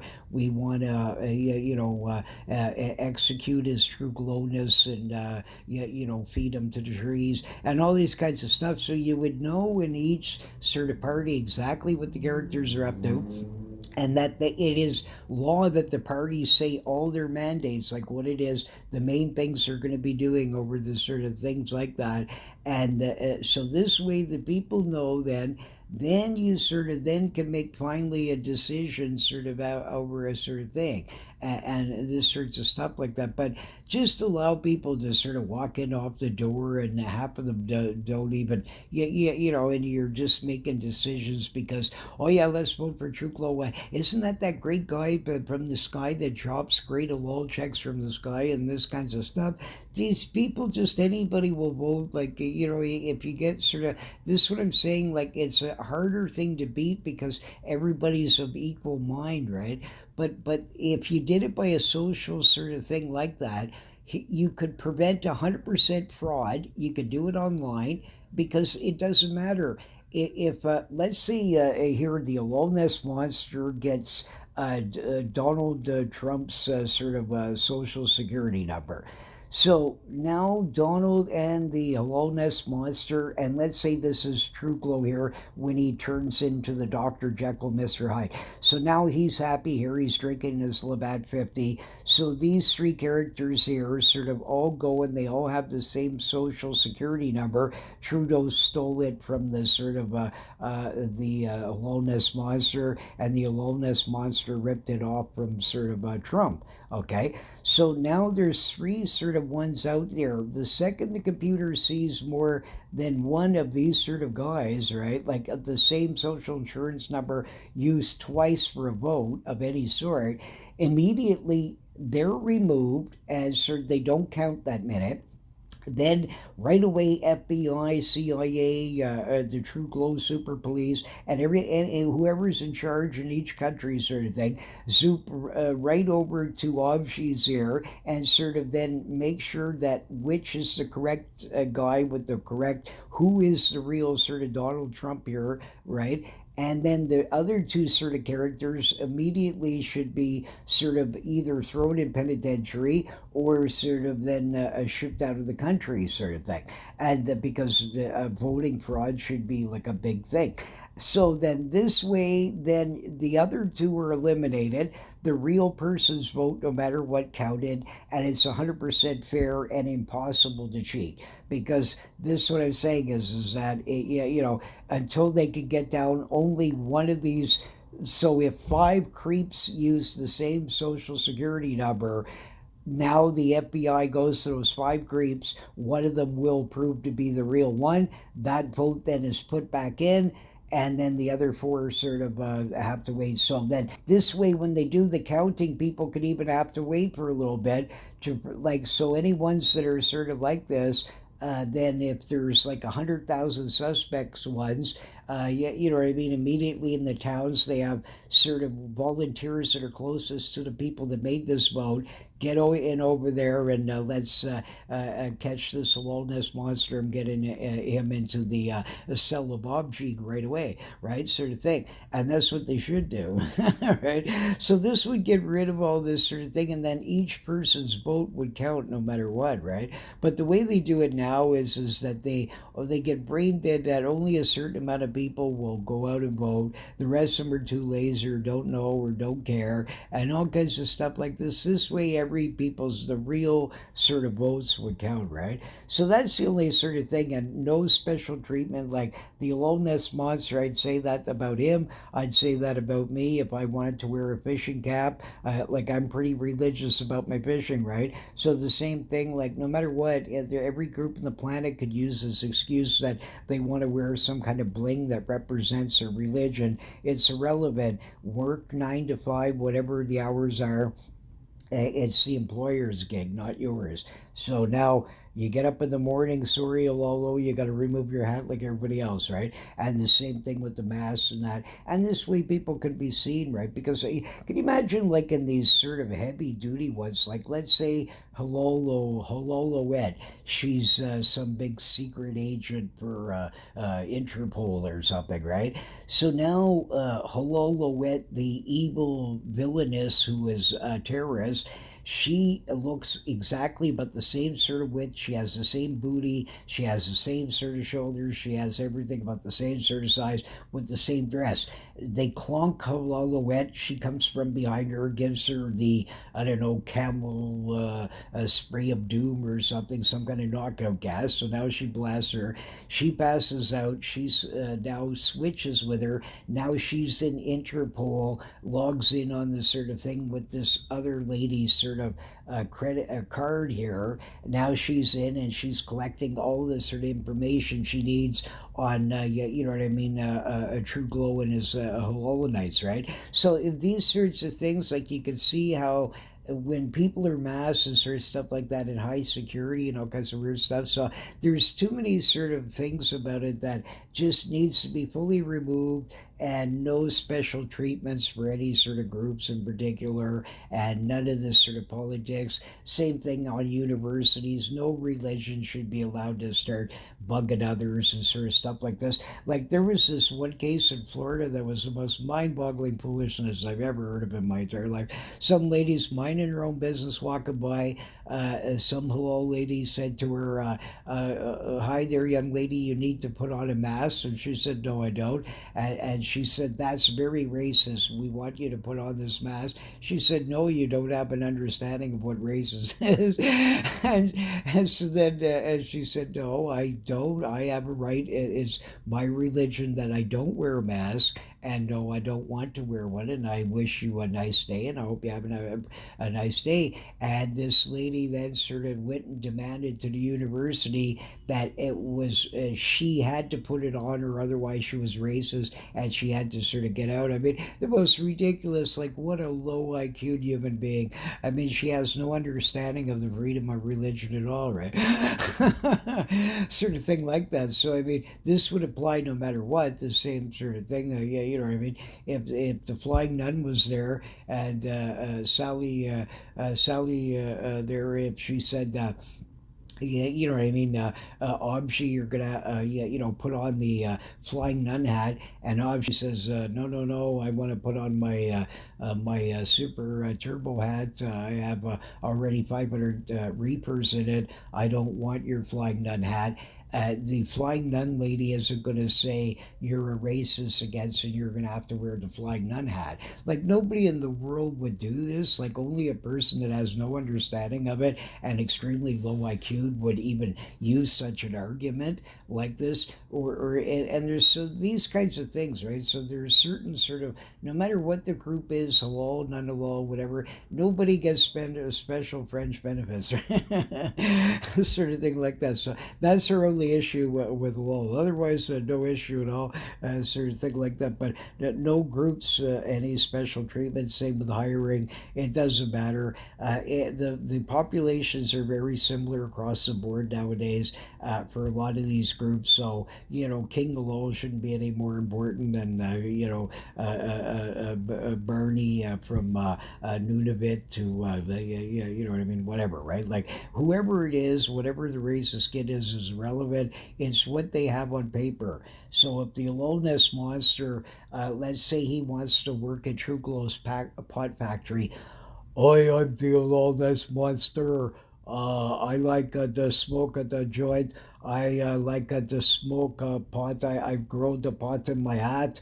I grow it in my nose and my rear end." Right? Sort of stuff like this. I've been smoking a pot longer than Cheech and Chong. I was made 200 years ago by the Raelians.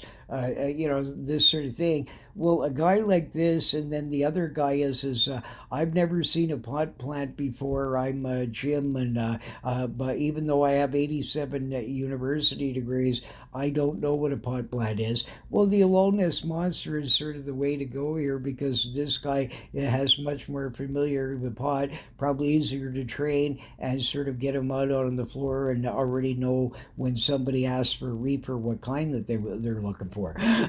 Right? So this, what I'm saying is you give base it on the sort of their abilities, not, and you don't sort of put people out on the floor that can't even sort of speak a word of English. Like, you should see these sort of coffee places, are mind-boggling.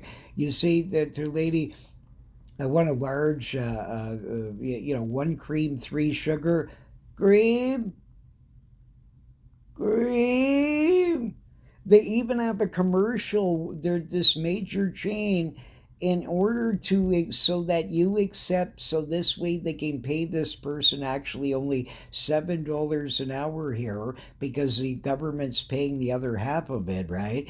They're, what they're explaining to you is it shows these two girls, and they keep saying, "We want an iced cappuccino," and the girl goes, "Ice, ice." Just so she stares off in outer space. So then the cute commercial is the girls write with their, on the frozen mug, "ice cappuccino" with their fingers, and then all of a sudden the lady that couldn't understand anything apparently can read, and now all of a sudden she says, "Oh, ice cappuccino," and then she rushes and makes them a perfect ice cappuccino, and it says, "Give a little bit of your time to decipher the world." There's some stupid gimmicky sort of, yeah, you know, caption at the end, right? Sort of thing like this. So what they're really telling you is please allow us, because we're cheap buggers, to pay people half the amount, put them out on the floor. As long as they know what a picture of what a copy looks like, all they got to do is press on the screen. That's good enough. We don't care if our customers, can understand them or not, and it's up to you, customer, to decipher it with our sort of, you know what I mean, robots here that we have up at the sort of thing, right? So this kind of stuff is all BS. I mean, I had to be put out learning French, and I had to learn French enough to be able out on the floor to work with sort of other people that only could speak French, so at least that we could communicate enough to a certain degree, right? You have to have like certain amounts of a certain amount of a job before you can just be put out there. And these guys are all cheap, these billionaire companies, and they're all in bed with government and these kinds of stuff. So we're just anti all that sort of stuff. We don't, it's like, because every people had to come here, everybody's a foreigner. So, the Aloneness Monster, this pot smoking bear, Sasquatch, any of these guys, it doesn't matter who it is no more important than King Werewolf or anybody else. And everybody should get the same sort of exact identical treatment. And when you hire people, it doesn't matter if the whole office is all halal. Nobody was halal in it. Everybody's white, pink, and green is irrelevant. You hired them each one, and just because they happen to all end up being a cracker, or they're all black, or they're all Islam, or whatever it is, it's irrelevant, because the reason why in that certain sort of office is that in that area, that was the people that applied, and you don't not hire somebody, like you don't hire the low guy with a great four education, the, let's say Mrs. Alol, and she comes over and she doesn't even know what planet she's on, and her husband has to, explain to her how to even walk through the door, right? So she's sort of not too sure what planet she's on, right? So now you can't expect like to hire somebody like her over somebody that has their sort of university education, that is non halal, that sort of also has already worked in a sort of coffee place. They should be hiring her, not the other one. Like, so these things are stupid. Everybody has to work like everybody else. So when they come and sort of like this, the main thing is not right away trying to get them positions to take a job from a qualified person. Instead, they need to be in their classes, on their sort of rumps, and learning sort of a language that will be accepted in the offices that they need jobs at, right? And this is why I say this bilingual, trilingual, quadrilingual, all this stuff is a waste. You need a language of business. So either force everybody to speak a lull, not a lull, French, English, Punjabi, it doesn't matter, whatever it is, just one language, and that's it, like for business. And that everybody sort of needs to learn that sort of thing like that. So that way, governments don't have to print out 87 sort of different sorts of stuff, like a waste of taxpayers' money. Why should these guys get to sort of just flip in the door, get a great job with, and they can't even speak a word of sort of the language that's required for the job, and these kinds of things, these are stupid things, right? So so nobody else was able to do it in the past, so they shouldn't get any more French benefits than anybody else. So that's the sort of beef with these sorts of true Chloean mentality that they have, right? It's just certain things that are done. It's nothing to do with the racist thing. It's to do with nobody else was allowed to do this in the past. And so then you couldn't, you're giving all these sort of fringe benefits that, like as a for instance, I mean, the average sort of poor people nowadays, I mean, you couldn't get an apartment in these cities for like rarely around $1,000. Most of them sort of stuff like this, just for nothing of a place. Yet the money they give to the a poor person if they've lost their jobs and all this kind of stuff is so low. But with the Lol gang is slightly different because of the habits of sort of like you make sure that everybody has like quite a few children here, sort of thing.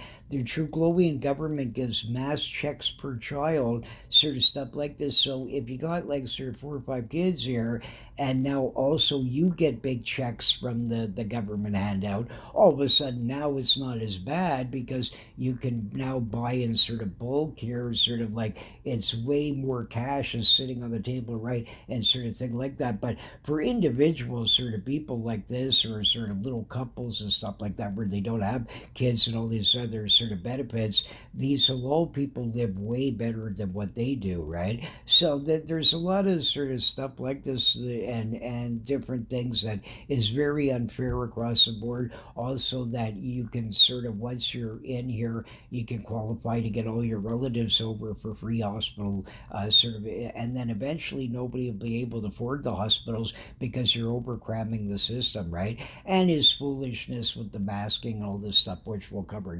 sooner, but as in a bit here. But this sort of stuff, right? So I mean, there's a lot of sort of problems here with the true glowing mentality, and sort of thing like that, sort of stuff. So certainly, sort of everybody should be treated equal across the board. No special sort of gimmicks for any sort of particular groups or things like that, right? But anyways, that's just another whole sort of subject. But that's the thing. So we just like comedy wise, we just find it funny that this guy sort of yeah, I mean the original witness, the guy said he looked like those because they kept popping on the news saying everything 2 seconds about a law. So that's what it reminded him of. So sort of stuff like that. So we like the idea of it, sort of, and the true glowian sort of stuff. It wouldn't be surprising if that is true glow. Sort of, he goes down there to smoke his crackers, and that's his disguise. And as you see him in those sort of all kinds of, he's done that blackface routine multi times, right? So that could be him. A lot of people think secretly he sort of wants to be one of them or something like that, sort of thing. So but that's their only beef. That's why most people can't handle this guy, and sort of his also anti-Anglo views and a few other things, right? So but like most people, like if you're just looking at it in a business aspect, forget all the pride of all the different sort of languages. You make a main language of business. You do not divide the country. You make everybody, when they come here, all do certain Canadian like things. The first thing they're taught is how to make sure the buildings that they live in are ultra clean. The Great Gazoo is cleaning his house numerous times a day. It should be sparkling. Cleanliness is next to godliness, sort of idea.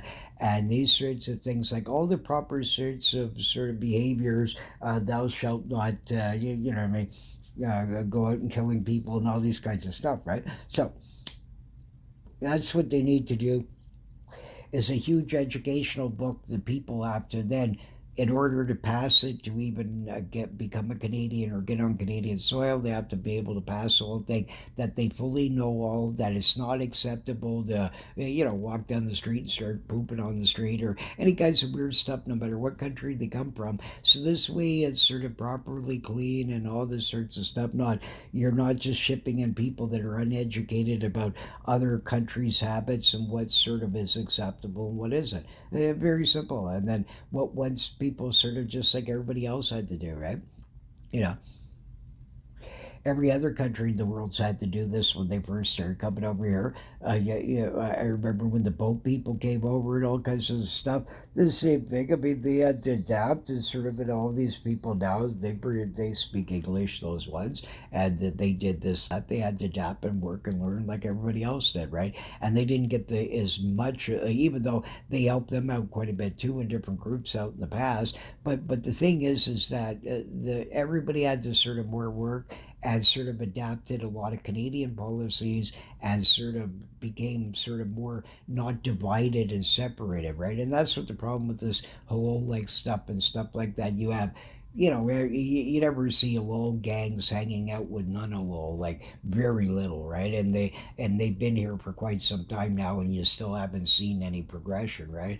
And this sorts of stuff like this. So really, you just get like a dividing line eventually, right? Where sort of and all these sorts of stuff.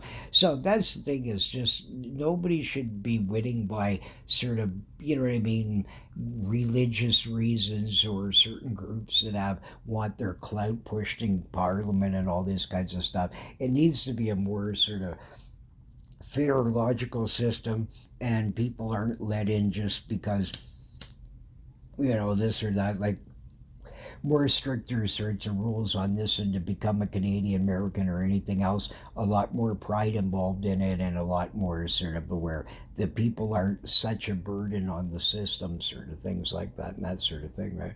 That's the way it should be. But anyways, it's a totally different subject. But anyways, that's the reason why sort of people do have a problem with this halal stuff. Like in the U.S., it's not as big of a thing, mind you. In some places, like in Michigan, there, I mean, it's mind-boggling. They have whole halal like sort of city, right? Sort of stuff like that in some areas of Michigan. So in some places. And the same thing, they got problems over there now. All the streets are sort of filthy and sort of all kinds of stuff because people are sort of a different lifestyles and stuff like that. So this is what I'm saying. You need to sort of always unite. Don't allow sort of any groups to sort of become too weird where they're sort of now destroying your sort of society's sort of morals and standards and all those kinds of stuff, right? So any country should be like this. They should, when people are invited in, they should be adapting to their policies, not vice versa, right? Sort of stuff like this. So this true glowing mentality is weird that way. You shouldn't have to cater to others. They should be catering to you, right? Sort of stuff like that. But as we were going on there was the werewolves of Britannia. And the pastor I've told you about the werewolves and some really bizarre accounts. There was tons of murders in Quebec City. That was like the Beast of Gévaudan, where literally all kinds of people kept missing, and they blamed it on werewolves. And it's similar in Montreal and sort of stuff like that. In the 1700s, some people around this region had disappeared and stuff that they blamed on loup de garous. And you can find at least about 15, 20 early newspaper accounts around this region of sort of people seeing werewolves, especially around Gatineau Point and sort of things like that. And I mentioned also the werewolf man of the Parliament buildings and stuff like that. But the one account in the 1700s, these sort of early traders there, they saw sort of these loup de garou guys in a circle. They were seemingly barbecuing some kind of lady on a spit like thing. And what was weird is one of them described it looked like the werewolf monster took some kind of pelt off of his body, and they started dancing around like as if it was weird, like that maybe they were shamans and actually not a real werewolf sort of thing, right? So very strange, but very interesting. Sort of another sort of weird account here. So uh, maybe these Truglovians since ancient times, early prime ministers and leaders and stuff like this, at night, sort of they drink these sort of Dr. Jekyll, Mr. Hyde, and sort of come out. That could be the cabinet ministers of early pre-liberals, sort of stuff like that. But all kidding aside, though, but very interesting though. Right? So our region sure has some very sort of strange tales and sort of stuff like that. But I mean, absolutely bizarre. And then, as I mentioned here about the Devil Canoe, in one of the other shows, this guy first told me about that, and I started collecting more tales and stuff like that. Even what's weird is this natives, before these French guys had brought in their sort of version, they have a same thing there on the same river, right? In some other areas, it's even in France they have a similar one. In some other places around the world, the Guardian of Hades and these sorts of stuff, right? But this version here, if you're desperate for beer, you got to sort of sign over your soul. He'll fly you across over the Quebec side. He'll get you your beer, and then you got to become part of his ghostly crew after.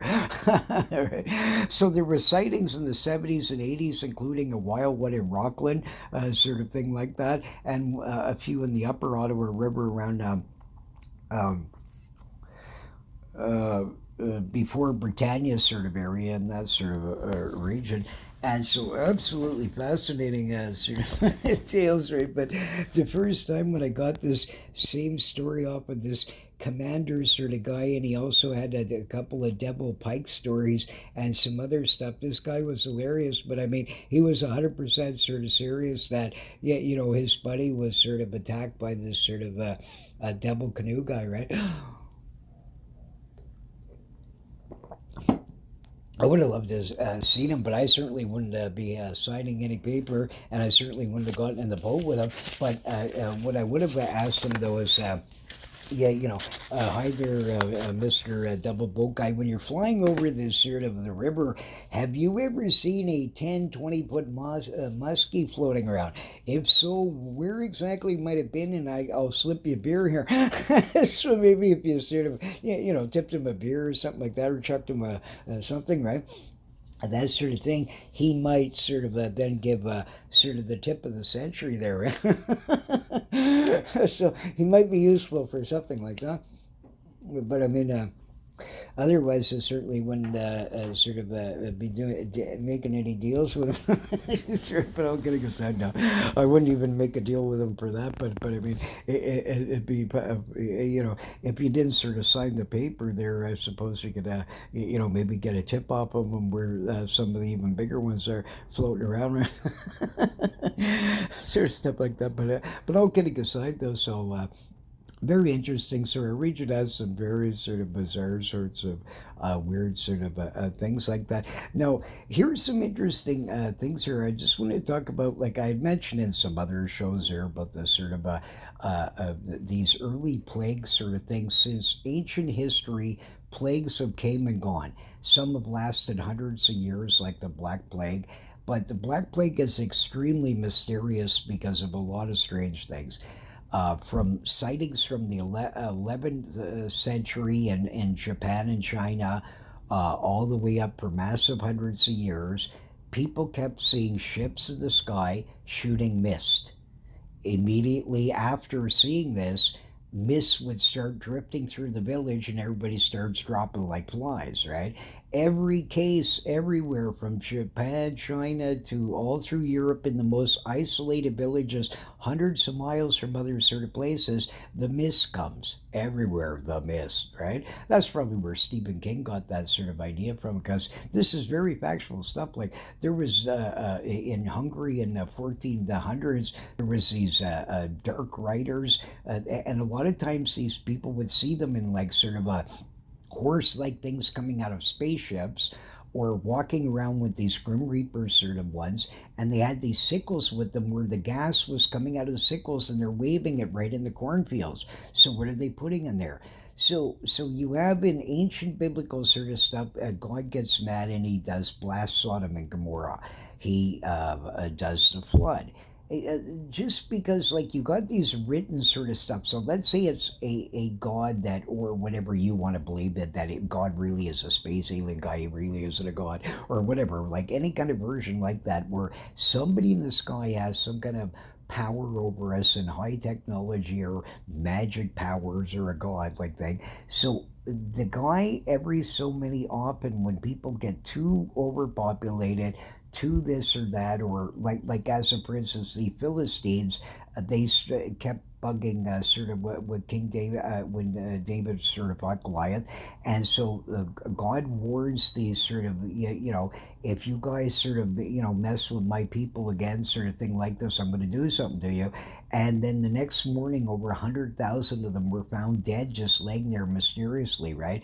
There's cases upon cases through biblical, through other sorts of cultures, but a sort of thing from the Maharatu there, sort of ancient Indian sort of texts here with these sort of Vimanas and all these sorts of stuff. That it goes from Japan to every sort of country in the world. You have these early sort of things there where this plague-like sort of stuff, where some kind of, the guy comes from outer space and he's beaming nuclear sort of stuff at you and melts us anyway, one way or the other, either through a calamity, sickness, or through this sort of methodology, right?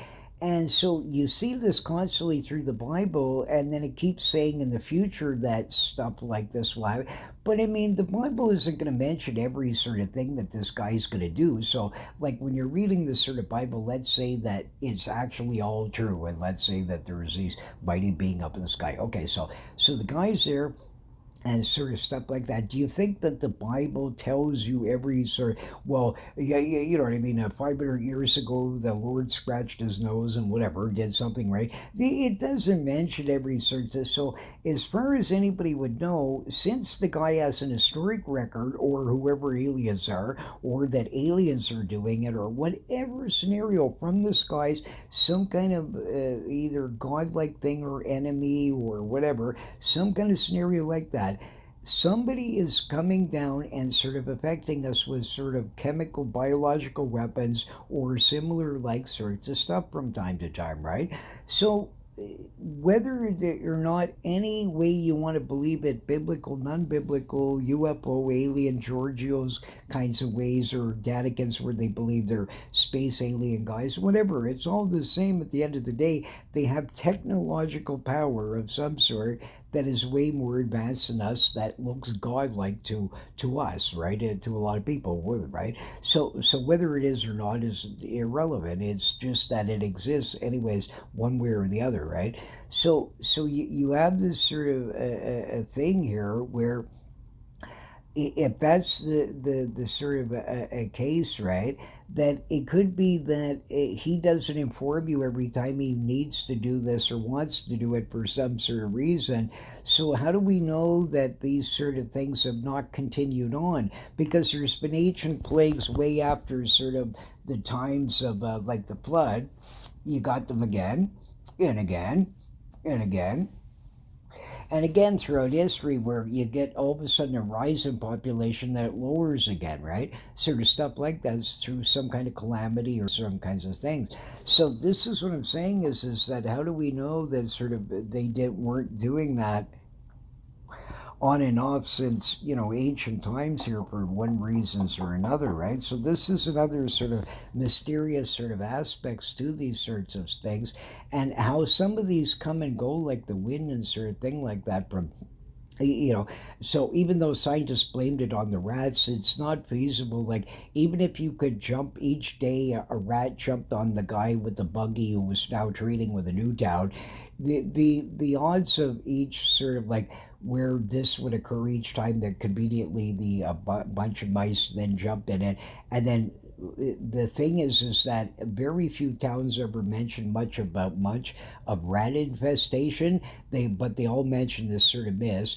You have weirdest accounts ever of sort of people in Grim Reaper outfits knocking on people's doors in some villages, where exactly like the biblical thing, like the sort of angel, death angel coming down, the person would open the door, they would wave their sickle with the magic gas on it, all of a sudden that person would die, but somebody down the street that was sort of another religion, Christian or whatever, or different things, they left them alone. That is bizarre, absolutely bizarre, right? So, like, it makes you wonder what's sort of like this. But maybe in modern times, because there's an agenda here, in those times they still had to do it that way. They couldn't sort of give it out to, I don't know, Bugsy the billionaire, because the guy still didn't have his own flying ship that he could fly around to do this sort of idea, right? So, in those days, the ancient ways where the aliens themselves are still doing it, or God, or whatever, right? Any of these kinds of scenarios, they're sort of doing it, right? Like look at this poor guy here. He had to raise these two dummy politicians here, sort of stuff like that. But this poor guy, I hope he made it there. I'm much more concerned about that donkey than I am the rest of these characters, sort of thing like that. But I mean, yeah, So, but here's some fascinating thing that's the True Glowing government to the all of these people, but it doesn't matter across the world. There's a lot of misinformation here that is being pumped around that sort of these guys would try and make you believe as propaganda and stuff, but these are credited universities here and stuff like that. So just because you don't agree with somebody else or you don't like the hearing the findings that they're telling you, that doesn't mean it's propaganda, right? And sort of stuff like this. So in today's time, it could be that they don't need to use a spaceship to spray some kind of new sort of stuff on you. They contact their billionaire buddies who then distribute it through that sort of methodology. Now that some billionaires know who these aliens are, or some kind of god or demon like figure or whatever that would be causing these sorts of things over the ages, right? Now people are advanced enough. The alien guy says, okay, in order to, we don't need to fly spaceships to freak the humans out because we like monitoring them where they don't know who we are and will only tell a small amount, and they deal with them and get them to sort of do these sorts of stuff, right? So idea, but these are theories out there that'd be quite feasible. But here's some extremely weird stuff here. Okay, so you got to admit these are sort of absolutely bizarre. So we've been sort of being blanketed, like our, especially the Canadian news, they just want to bully people into every single person getting sort of these vaccinations and all these kinds of stuff. But here's some recent reports here. Recent CDC data found that 74% of those tested positive for COVID 19 in a Massachusetts analysis had been fully vaccinated. Equally as troubling, for those advocating vaccinations for all, 4 out of 5 people hospitalized with COVID were fully vaccinated, and CD said viral load, indicating how able the human host is to spread COVID 19, is about the same among the vaccinated and unvaccinated, contrary to the infamous misinformation by the director Rochelle Walensky last May. Vaccinated people can and are spreading COVID, CDC officials later corrected Walensky's false claim. Okay, so right away here, you have the Trudeauian government and different ones. Biden's apparently talking about putting people in concentration camps, just like Trudeau was, and these are the most insane things right in front of your face here. You're clearly seeing, right, sort of that these sort of that. So it doesn't matter if it's in Massachusetts. These are credited sort of universities in different sort of big places here, and this is what they're finding. But the Canadian sort of government, they're not reporting these facts properly in news sorts of stuff like that. And there's a lot of stuff here. Here's some terrifying things here. Okay, so. In Illinois, health officials recently announced more than 160 fully vaccinated people have died of COVID there, and at least 644 been hospitalized. 10 deaths and 51 hospitalizations counted to the prior week. Israeli's health minister recently said, and the effectiveness of the Pfizer BioNTech vaccine had fallen to a percentage last month. Thing reportedly came with a COVID sort of a 7. I don't know what happened on here. Sort of this is sort of weird here. This should be way sort of a sort of thing here, but yeah, here it is. Sort of, but the BioNTech vaccine had fallen to 40% last month, and 100 vaccinated British sailors isolated on a ship at sea reportedly came down with the COVID 7 weeks into their deployment in July, even though they were fully vaccinated. New Jersey reported 49 fully vaccinated residents had died of COVID, 27 in Louisiana, 80 in Massachusetts. In Iceland, there was a spike in cases, mostly among the vaccinated, among the highly vaccinated population that had previously claimed to have defeated COVID 19. Or of 116 cases diagnosed in one day, 73 were among the vaccinated and 43 were among the unvaccinated. Now, here's another one here. Sort of right. I don't know how this program is absolutely bizarre. Update August 27th. A large study in Israel finds natural immunity confers longer lasting and stronger protection against infection, symptomatic disease, and hospitalization from the Delta variant. of the coronavirus compared to 2 doses of the Pfizer vaccine. According to the study, after 3 months, risk of infection was 13.06 times higher among vaccinated patients, and that they were 27 times more likely to experience symptoms than unvaccinated people who had COVID previously. Participants who were double jabbed were 5.96 times more likely to be infected, and 713 times more likely to experience symptoms, including cough, fever, and shortness of breath. Right? So there you go. And then here, now get a look. Here's some more here. Right? So perhaps the most stunning of all of these is thousands of deaths and various reactions are receiving no attention whatsoever. In 1976, the U.S. government vaccinated an estimated 45 million people against pandemic swine flu. The 1976 pandemic swine flu mass vaccination campaign was canceled after 53 people died. Authorities decided the vaccine was too risky to continue the campaign. Now, health authorities are shrugging off more than 3,500 deaths following COVID 19 vaccinations as either coincidental or inconsequential.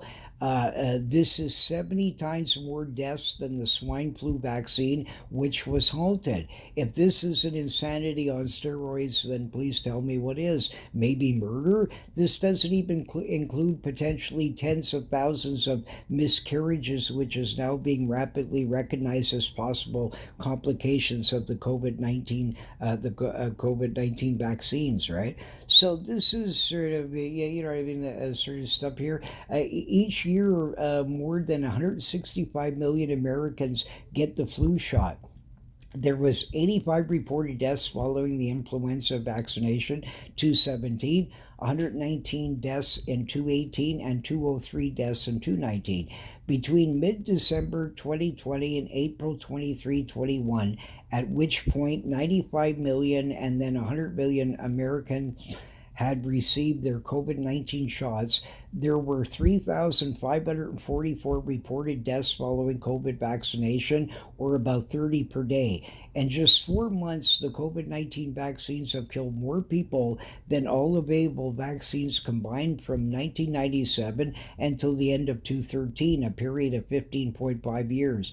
As of April 23rd, 2021, VAERS has also received 12,618 reports of serious adverse effects. In total, 118,902 adverse events reports have been filed.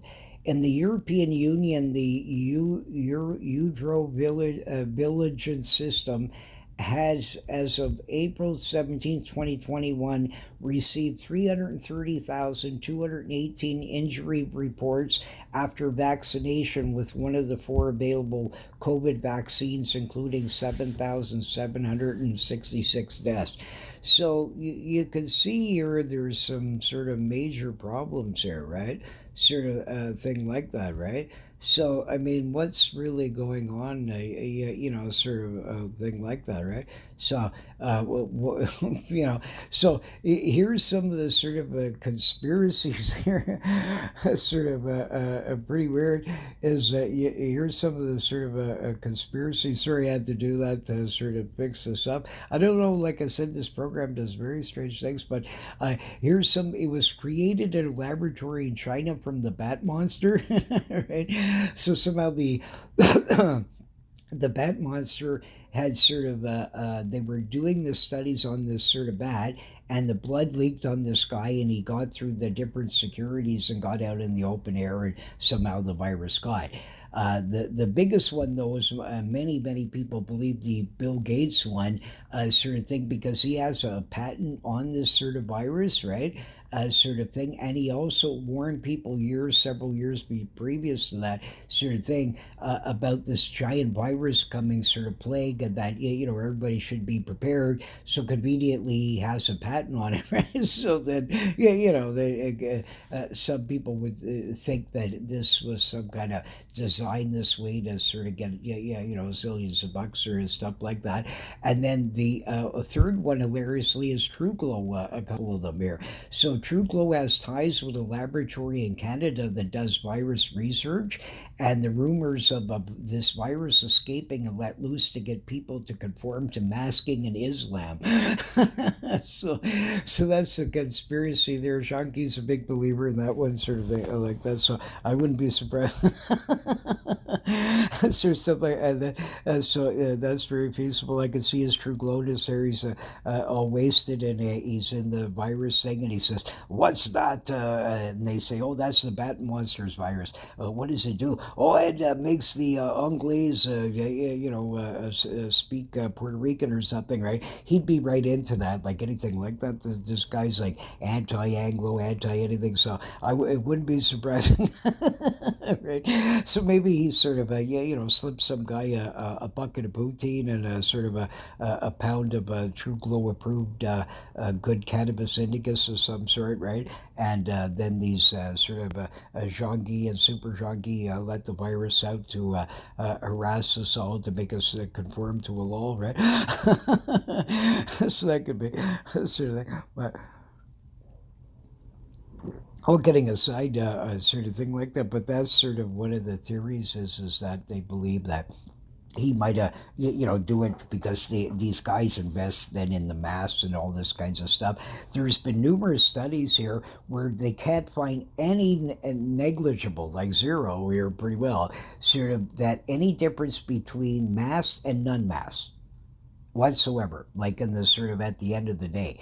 So these true glowians and all these kinds of stuff, a lot of this stuff was already reported in the news about a year. It wasn't reported in the news, but I mean, it was already reported to hospitals and stuff and government about a year previous, at least bare minimum. And a lot of these guys conveniently all of a sudden all started investing in mass and all kinds of stuff. So a lot of this sort of stuff is done for grabbing powers, like they did in the past, temporary, we're going to give you income tax. It's only temporary for the war. It's never went away, right? So the same thing, they want these temporary powers. They make you wear masks one day, the next they don't. You can go in a restaurant, the next you don't. You see what I mean? Like they're going to leave these things in the books, right? And this is a true glowian grab here to try and get more powers, sort of that he can almost never be thrown out, is the sort of idea, right? But the other ones is that True Glow helped billionaires spread it by a secret time release formula in his salt and pepper beard, and when visiting countries, he infected them by scratching his beard or tooting, that sort of thing. And so the idea is you kept seeing him when the first corona was coming out, and conveniently he had this Santa Claus like beard, and he kept visiting India and all these kinds of countries. So these guys should sort of keep an eye on that, and maybe sort of like, if they had sort of, did any checking on him, if they did find any of his samples of his sort of disgusting sort of beard hair there, they should have kept it and seen maybe possibly that it is true that there was these little flecks all through his beard. So the theory is it was time release corona that he was given to by one of his billionaire buddies, and so they sort of got him to sort of start spreading it by doing these sort of visits to all these countries. Meanwhile, they're all investing in the mass and this sort of these vaccines, and now getting ready for the big cash to come in soon and convert everybody into Islam, right? Sort of idea. So that's a good theory. So I could believe that one too, sort of thing like that. Or that it was created by the Illuminati to cut down the world's population by 2/3. There's even a rock in the 17th century that's in the British Museum, and they even tell you this, that they want to cut down have a third like World War where it's weird, and cut down 2/3 of the world's population, sort of stuff like this, created by radicals to cause bankruptcy. And True Glow's got us in over 650 million a day in debt, right? So I mean, that's very feasible. That sort of these things were created by sorts of certain groups here to sort of cause like sort of weaknesses in the system, right? And that sort of stuff like that. Because eventually, our kids and everybody else owe so much money they'll be owned enslaved, right? Because all these guys got to do is anytime just close it up, like say, hey, sorry, you owe me this, and but yeah, you know what I mean. It's all shut down, right? So you think you're voting in this politician, but he's really puppeted by people that run the show from behind, right? That actually run and own everything, right? Sort of stuff like that. So I mean, uh, other ones here that was created by jihadists to poison the infidels, right? Sort of stuff like that. So that's another one there.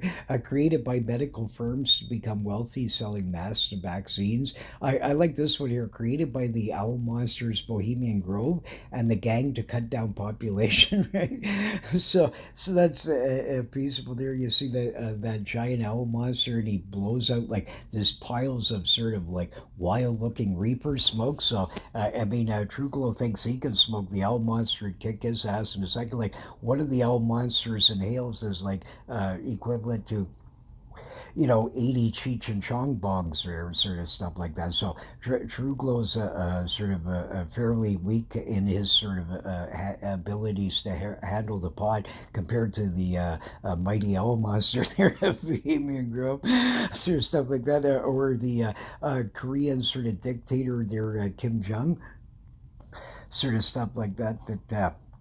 He might have been sort of he might have created the virus and he smuggled it inside of Rodman's basketball without him knowing it. So Rodman was passed out, let's say, with a pile of sort of ladies and sort of having a great time and boogieing on down with him and Kim Jong. They're watching sort of and partying on down, so, stuff like that. So then he's passed out. Meanwhile, Kim Jong then shoots inside of Rodman's basketball, sort of the virus and sort of side like this. So then Rodman gets it back over in the States and he starts bouncing around, and all of a sudden the virus is bouncing around all over the place, gets out in the air, and there you go.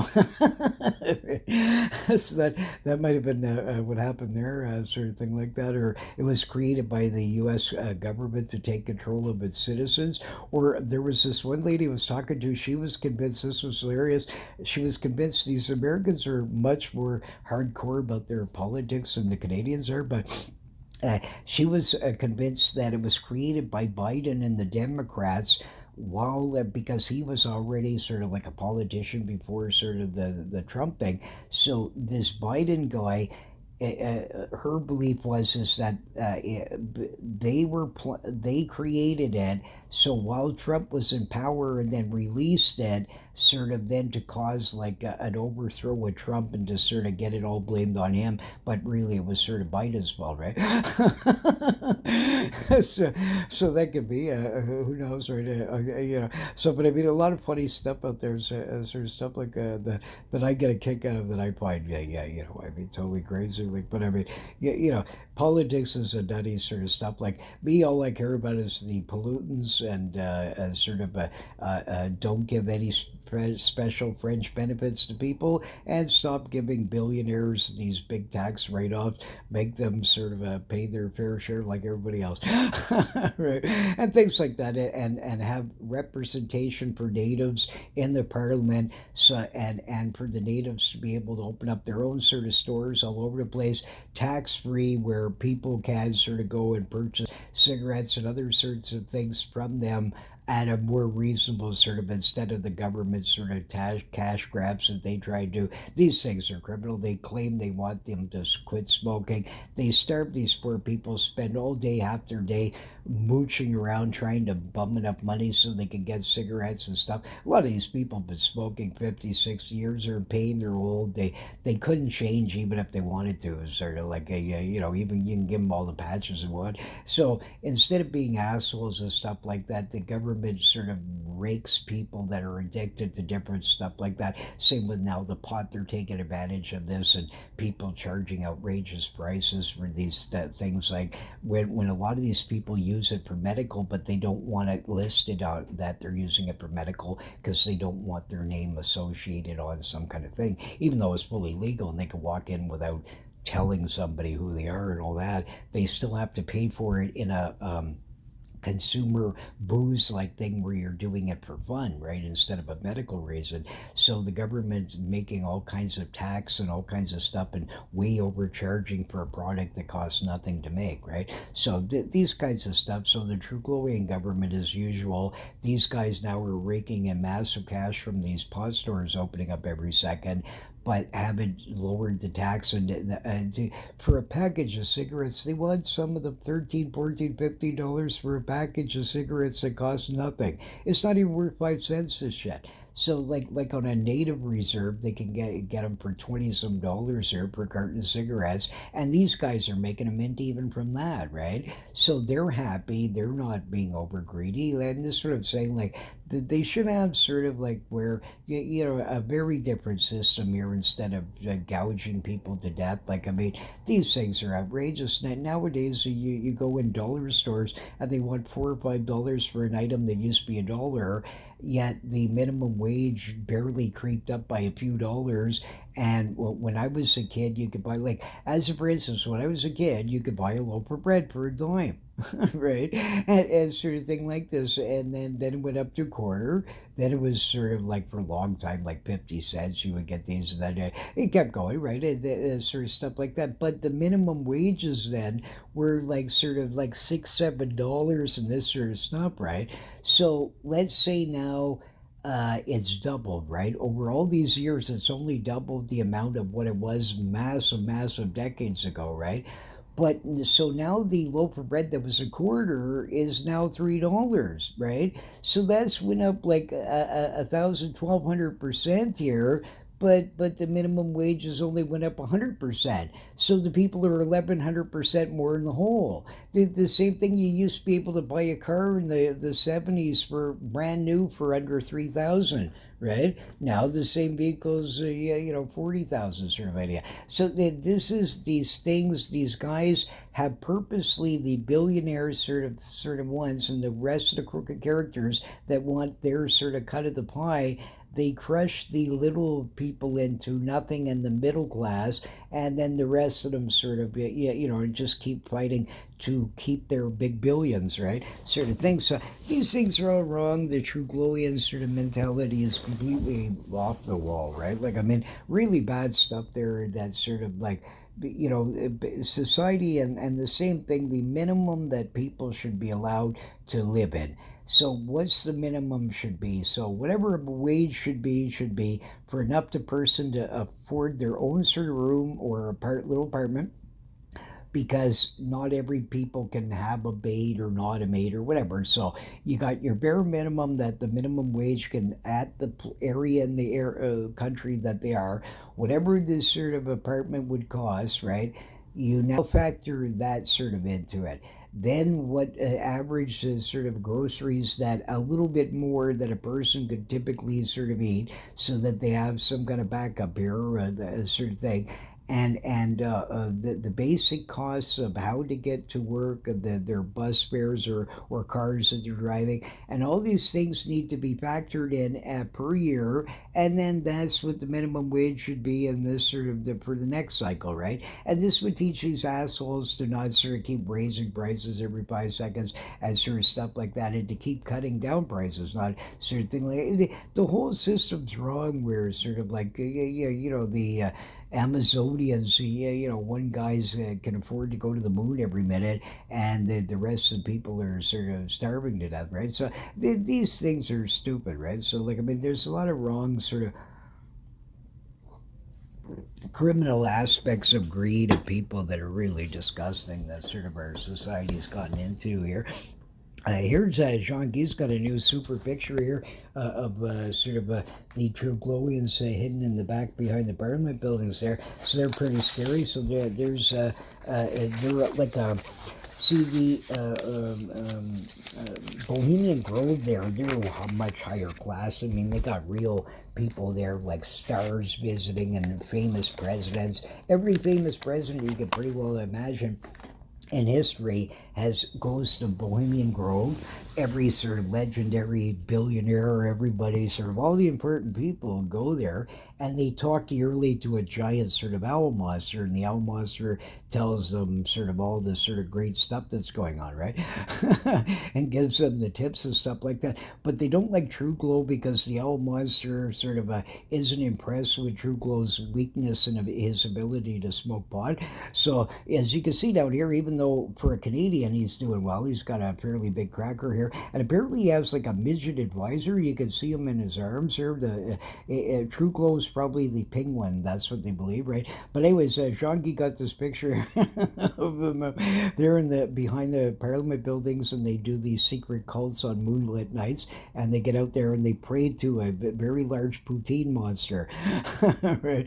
That's sort of the owl monster sends his messages through the poutine monster and then talks to True Glow. But the owl monster doesn't want True Glow on his own property because True Glow isn't sort of a high enough sort of caliber to sort of be allowed on Bohemian Grove. Right? So they have this lower sort of version, a whole like cult here with former Bloc Le Poutine Quad members and a transpo and ones like that. Right? So that's the gang there, and they can differentiate each other from the Kermit the Froggy sort of stuff here, the different ones, right? So that's what Shaggy says that they're up to here, planning their sort of stuff, and he says too that they chant out in the middle of the night, "Oh we oh." Hello, hello. So that sounds pretty wild. So, but but all kidding aside, though, so I mean, seriously, there's a lot of crazy stuff out there where these guys, these leaders, and these stuff, they do a lot of sort of crooked legs, sort of bad stuff that is not good, right? Like, and sort of, so you wonder who's really running us here. This is hilarious here. Jacques said he had this terrible nightmare, and sort of, but he says it's inspiring him. He's going to write a song here, and sort of, and he said that he had he started seeing the Loch Ness monster, and he was sort of crawling out onto the sort of land, like here, the picture of him here in the center. But then all of a sudden he started mutating, and he said he looked exactly like a True Glow here, except that he was like a lobster, right? So he was a rock colonist monster. So Junki's writing a song here now, so it goes like this: rock colonist monster, do do do do do do, rock monster. Oh, rock colonist monster, little mobster. Right? So he's again, I can't sing, sort of, but he's gonna sing it, and he's got this sort of all rocking down here. So True Glow's gonna become the rock colonist monster, rock colonist monster, do do do do do do. So that sounds good. So can you imagine having a nightmare like that and you see that coming at you, right? So that must have been scary. But all getting aside here, here's a better sort of one here. I wanted to sort of show these sort of thing that I had picked up on that sort of dust storm here. Finally, I'm able on this one here. You can see the top ones here. If you look to the right of these red lines, each time just look to the right of these sort of lines here. The best one that I got the closest where the red lines right beside the object is the bottom one. And you can clearly see these round cylindrical sort of probes here. And the two ones above are white lighted ones. They seem to be glowing, but the ones in the clouds look darker, right? So this is what caused this sort of giant storms. It seemed like they were shooting something down, like some kind of beams or whatever. So I mean, this is like a UFO like thing here. I mean, absolutely fascinating. You can see five of them here, and I mean, they're all identical objects, and sort of, and they were causing this storm, right? So I mean, that's absolutely sort of fascinating, right? So hopefully they weren't dropping these Loch Ness monsters out there. True Glow's trying to get more boats here, so he's dropping them out all over the place. But all kidding aside, though, so absolutely fascinating. So it just gives you an idea here that there's a lot of sort of there is really things to these things. And what if these aliens actually do sort of puppet politicians from behind, and maybe this would make sense why they do strange things, like because these guys would have an agenda, right? Who knows? Like, I mean, but all I can tell you is that either governments or some aliens or somebody, something weird here is sort of like causing that sort of, these are machinery of some sort, whatever these things were. And they matched thousands of years ago these flying discs in Japan and all over the place, and sort of films, right? So, I mean, that's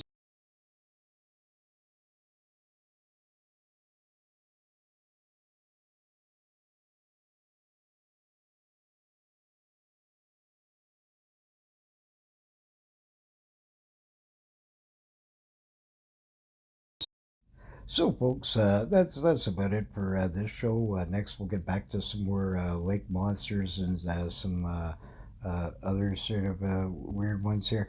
But basically, the sort of it was a different sort of a show, and I know that. But we just wanted to cover some of these things. People need to. It's so sad now that these crazy governments, they got all these sort of little weird laws and regulations, and yeah, nutcases are trying to put people in FEMA camps and stuff, when clearly this stuff is not working. Now here I see in my region, the numbers are going up like crazy every day. They've gotten spikes and spikes, yet all these idiots keep getting these vaccines, and now they're offering them boosters.